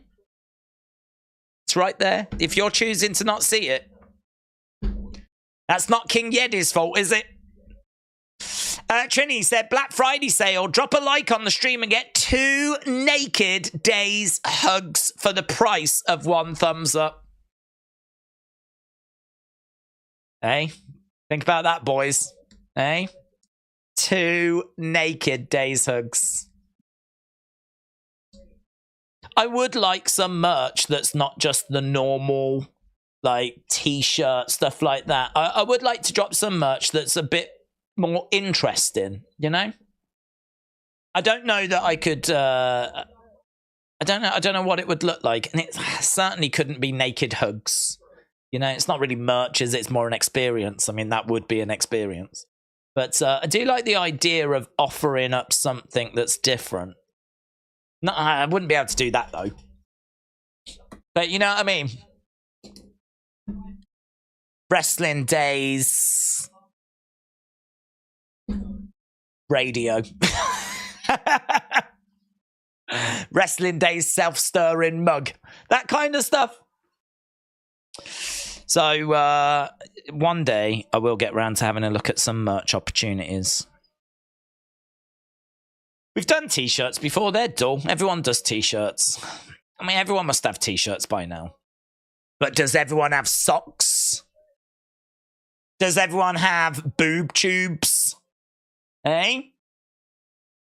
Does everyone have their favorite influencers on a bikini? No. This is the future. This is the future. Wrestling Days stocking hats. Let's go. How did she find out you was the tattler? Said Dad Stuff. To be honest, I don't remember how she found out, but it was probably, right? And I don't know this was how, but it was probably from my friends, because if I did that, which I did, but if I was to do that, I'm pretty sure I wouldn't have done it without telling anyone, right? Because at school, any sort of drama gets spoke about and spread around. So I don't think I would have gone and told the teacher without telling my mates. And if you tell your mates something, any news is going to be spread in it. So I genuinely, because it was so long ago now, it was like 10 years ago, I can't remember. I remember doing it, but I can't remember everything that surrounded it. But I would bet good money that I probably told some friends, listen, I've just done this, right? And they're probably like, why have you done that? And I'd be like, look, she's a good looking girl. I want her to notice me. Let's see where this goes. I could see it being something along those lines. And listen, if anyone's thinking of following that as like advice, don't do it, right? I can tell you from experience, it doesn't work. Girls don't like that. It turns out girls like flowers. I mean, if only I'd have known at the time, I could have rocked up. And don't forget, she's ugly. She'll be happy for whatever she gets. So I could have rocked up with some flowers and given her some flowers. She would have been over the moon. Still to this day, probably no one has bought her flowers. So I could have done this like 10 years ago. Bought her some flowers. She would have been absolutely giddy and beside herself.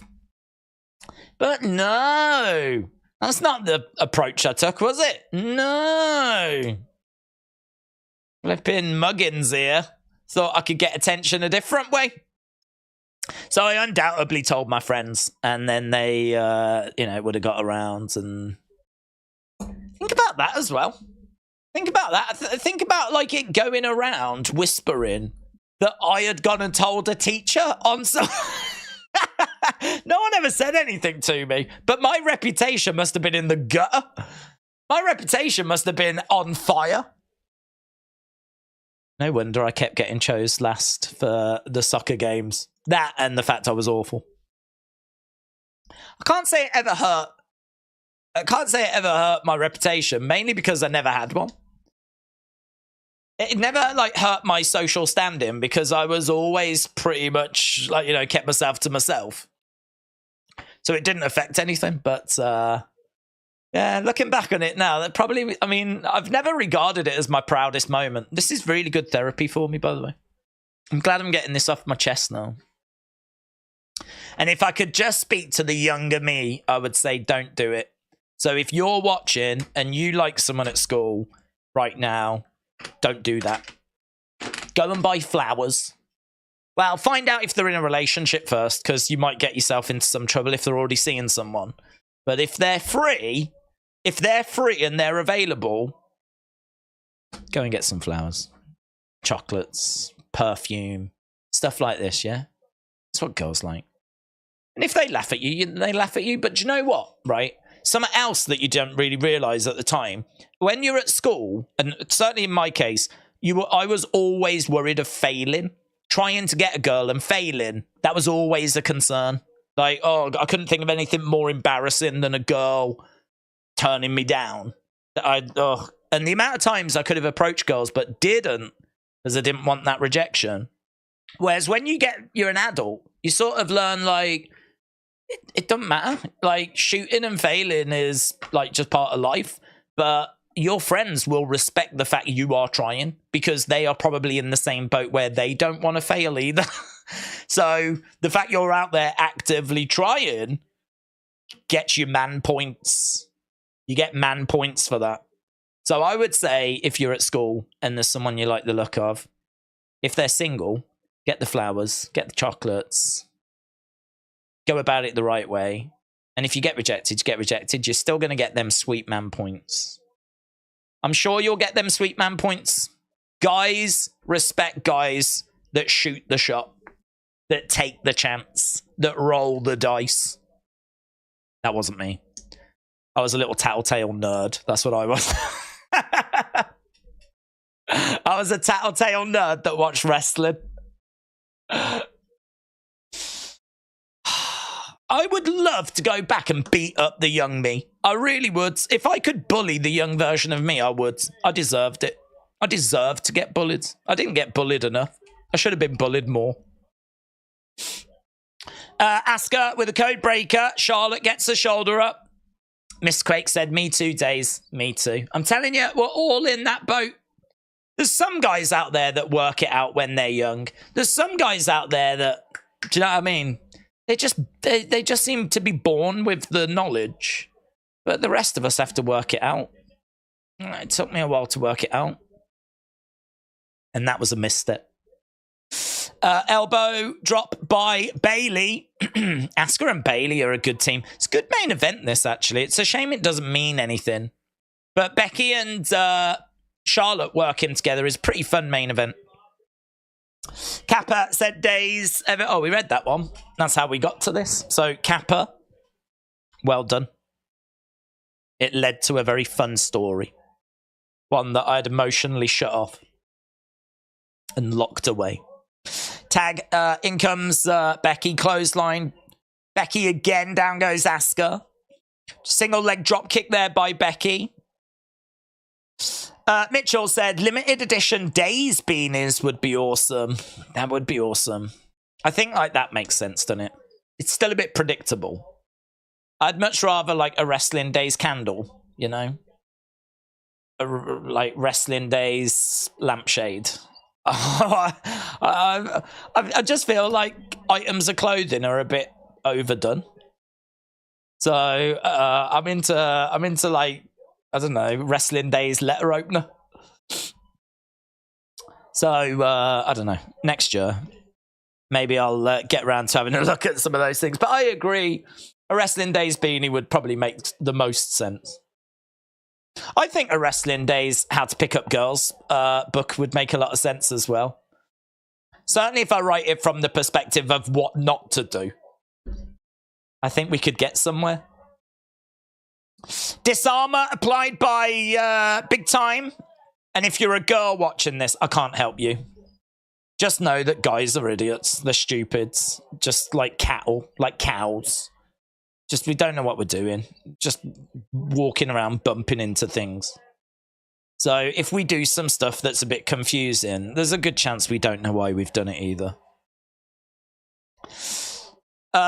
Becky looking for a Becky bottom on Bailey. Oh, wow. That was a good spot. Charlotte speared Asuka onto Becky. Oh, Becky's got blood on her lip. She's looking over. So a few words being exchanged. Look, Charlotte's like, I didn't mean to do that. Didn't mean to. Oh, now Bailey pushes Becky into Charlotte. Rolls up Becky. Bailey gets the pin and the win. Bailey pins the man. Let's go. A good win for Bailey. I feel like she's needed a moment like that for a while. This main event doesn't mean anything, but there's a nice little sub-story going on. You know, you've got Charlotte, Becky not quite on the same page, Bayley picking up the pin. Yeah, look, there's a lot of arm waving. There's Damage Control. Becky coming in. Shotzi is in there as well. They're trying to calm this situation down. Oh, God. Yeah, I'm bleeding.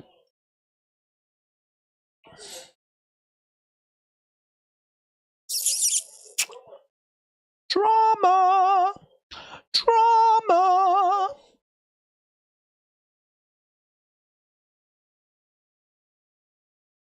Becky Lynch's team looks like it's in big trouble.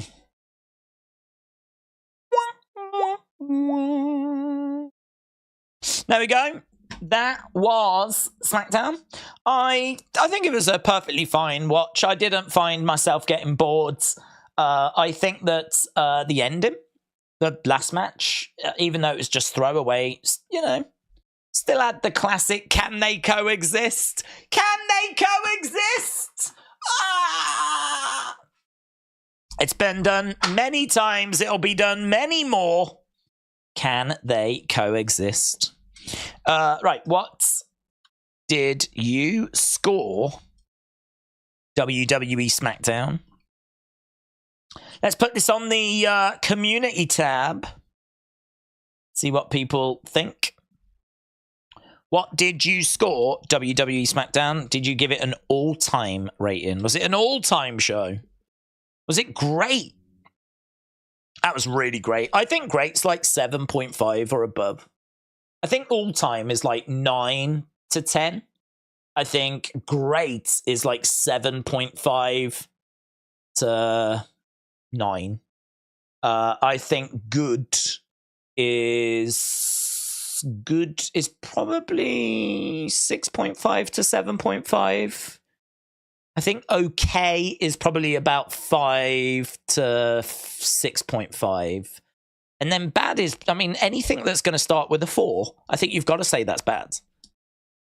1s and 2s and everything, I mean, they just merge into the same number, don't they, really? I mean, like, once you get in that low, I don't think there's much difference between a 1 or a 2. Maybe even a 1, a 2, and a 3. But I think, like, so I sort of think, like, out of 10 is quite strange, isn't it?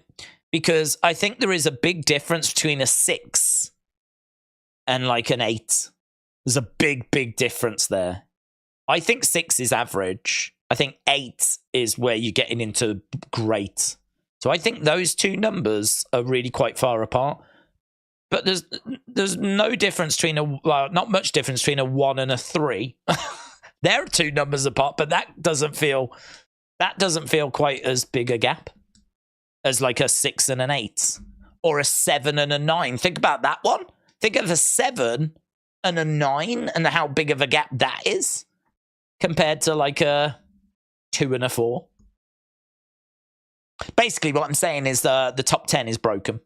Out of 10 is broken. Everyone knows that out of 5 is goated. Out of 5 is definitely the best way of going it. So, do you think it was all time? Do you think it was great? Do you think it was good? Do you think it was okay? Do you think it was bad? Do you think it was bad? Bad to the bone. Bad. Right, Mitchell said, honestly, what scent would you make your candle? It'd have to be wrestling related. So I don't know. Sweat was the first one that came to mind. Because I was thinking, what scent do you get from wrestling? And I could only think sweat. What other scent could you get? Oh, do you know what? It might have to be arrogance flavor or scent. Because of Rick the Model Martel. He used to have a perfume called Arrogance, and he sprayed it in Jake the Snake's eyes. And Jake got blinded.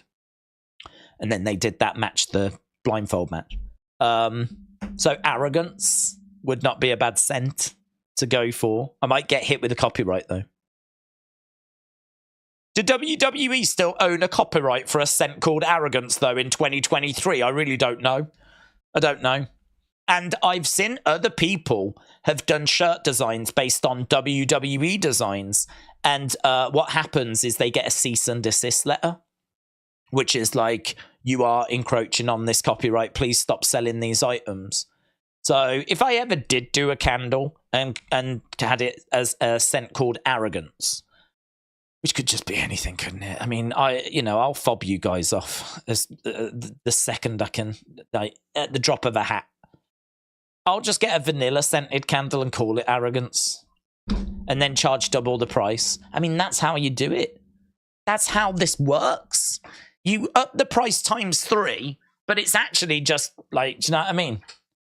It's Cool Breeze. It smells like Cool Breeze because it's Cool Breeze. You just buy a load from China called Cool Breeze, and then you just give it a different fancy name. But I won't tell you that.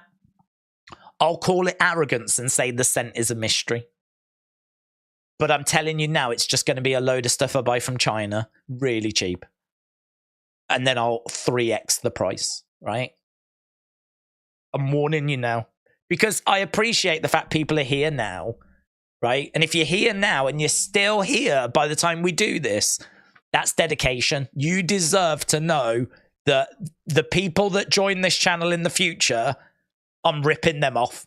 Not you. You've been warned, but the people in the future, I'm ripping them off. So yeah, Arrogance. I'd go Arrogance. And then when people goes, what's it smell like? I'd be like nothing you've ever smelled. It's unique, but it's actually just Chinese Cool Breeze. That's how you do it. Yeah, I probably won't do that. I mean, that seems like a lot of work. I think just getting t-shirts made's easier, isn't it? We'll see. Dylan said, Days, what direction do you think is right for Sammy? I personally want to see him turn heel on Jay, since Jay has turned on him before, like Dean turning on Seth. I wouldn't do that personally, only because I think Sammy has got himself, like, people are chanting his name. He got himself over through the bloodline. He's still over. He still gets great reactions. He has got that underdog kind of, he's never been world champion. He's tried against Roman, fell short, got cheated. I don't think I'm alone in people want to see him do it. So I would just have him go solo. I would just take a few pages out of the Daniel Bryan playbook, and I would try and put barriers in his way, and I would eventually get him to that world title. But I think when he gets there, he needs to be babyface, because I think he's very likable. He is the guy that's not meant to make it. He is the closest we've probably got to Daniel Bryan. There's a little bit of that with LA Knight. We know that LA Knight is also the guy that's not meant to make it. But I just feel like Sammy has been that guy a bit longer. Sammy has been on the main roster for a longer amount of time and has been nowhere near a world title picture. And it took this bloodline story to kind of get him into that conversation. And now when he says that he's a world champion level superstar, well, we've seen him main event a show in Montreal. We've seen him at Elimination Chamber. He can be a world champion level superstar. He can get to that level. He's been to that level. It took something extraordinary to get him there, and it might take something extraordinary to get him there again.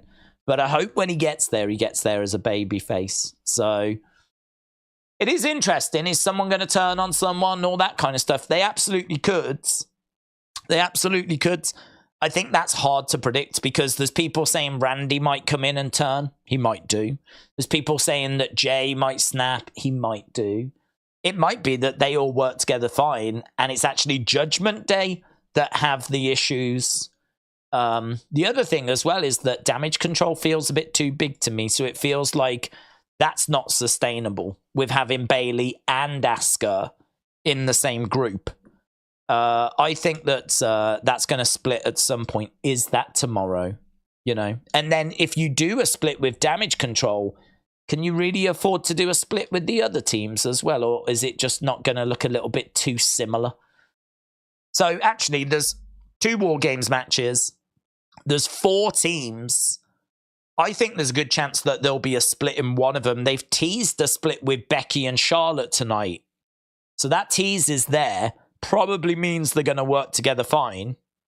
Whereas Damage Control are the ones that seem to be on the same page. That's where we may get the split. And if you get the split in Damage Control, are you then going to do a split with Judgment Day as well? Or is it too similar on the same show? And then are you also going to have Randy come in and turn heel as well? Or are you going to have Sammy turn? I don't know. If I was a betting man, I would be looking at Damage Control having the split. And then I don't know that they would do anything to any of the other teams. But we will see. We've got... Well, we've got about 20 hours to go. About 20 hours. People deserve to know who deserve that the people were. I don't know what that means. Holton said, Days, if you still remember Raw in 2018, Elias, Kevin Owens had a promo, but fans were booing loud. What WWE fixed? When did Elias ever win a championship title? Don't know that he ever did. Don't know that he ever did it. I don't remember him ever having a mid-card title, and I don't think he was ever in a tag team. Well, I don't think he ever did. So, could they have got him to one of those titles? I think the most over he was is when he released that EP. Do you remember when he was in New Orleans and did that little gig and had an EP out and everything? They really got behind him and they showed footage of him doing the gig. That felt like he had like a bit of something going for him at that point. I mean, I thought the Elias Ezekiel stuff wasn't for me. I thought there might have been something to it. I wasn't like hating it, but I didn't think Kevin Owens was right to be in that. Hadn't Owens just come out of his feud with Stone Cold, just done that WrestleMania thing, and then went into the Elias Ezekiel nonsense? That's a hell of a come down. So yeah, I don't know. That wasn't doing it for me. I think Elias was a bit stop-start. We used Elias when we needed to use Elias, but I don't think we were really using Elias for Elias, if that makes sense. Like, if we needed a moment on the show, we could use Elias. If we needed to bring someone back, well, have him interrupt Elias. That's what we always did. So Elias could never really build up any momentum. So... he was not someone that I think they had big plans for. He was just someone that was there, good for house shows, good for funny little segments, and so on, so on, so on. And he's not there now. He's gone, hasn't he? We should have had an Elias Rick Boogs tag team. I wanted to see them head to NXT for a bit, and then could have been a lot of comedy and fun with them, said Ray. Could have been fun. Condos sound like the best thing. It would slap. Oh, condoms. Condoms. Wrestling Days condoms. Cheap and ineffective. Yeah. Yeah, that sounds like me. Cheap and ineffective. Not up to the job. That could be the slogan. Wrestling Days condoms. Not up to the job. Mitchell said, I'm at the 5.75, range. Yep, I'm same. Honest, I'm not just saying that. I think this show was okay. I don't think it was a disaster. I don't think it was a 4 or a 3. It wasn't a struggle to watch it. But equally, there's not much here that I'm taking away that am I ever going to come back to this show? Unlikely. But it's a go home, and it's all about tomorrow. So we're going to run away into the night to get ready for tomorrow. There's not much to get ready for, but I'm going to run off and do a few bits. I still need to set up all the background and everything for tomorrow, so I'm actually going to run off and do that. Have something to eat, get a bit of an early night, and don't forget, we are starting 9:30 tomorrow, which is 4:30 Eastern. If I'm around, set up, and ready to go before that, we may start a little before that. Might only be 10 minutes before or something. It depends if I'm ready to go. I can be a bit, lastminute.com sometimes. But tomorrow's a pretty big stream, man. It's the last big premium live event from WWE on the main roster. So really, for 2023, it's right to go as big with that as we can. So I would like to start as early as possible, chat to you guys about the rumors and things that are happening, and, you know, get our teeth stuck into a few things. So definitely we're starting at the time it says. We may start before that, though. So, right, thanks a lot for joining us. Appreciate the support. Appreciate people joining us. Hope you got something from the show. If you didn't, don't worry about it, because it's not long until we get to Survivor Series. Thanks for watching. Bye for now.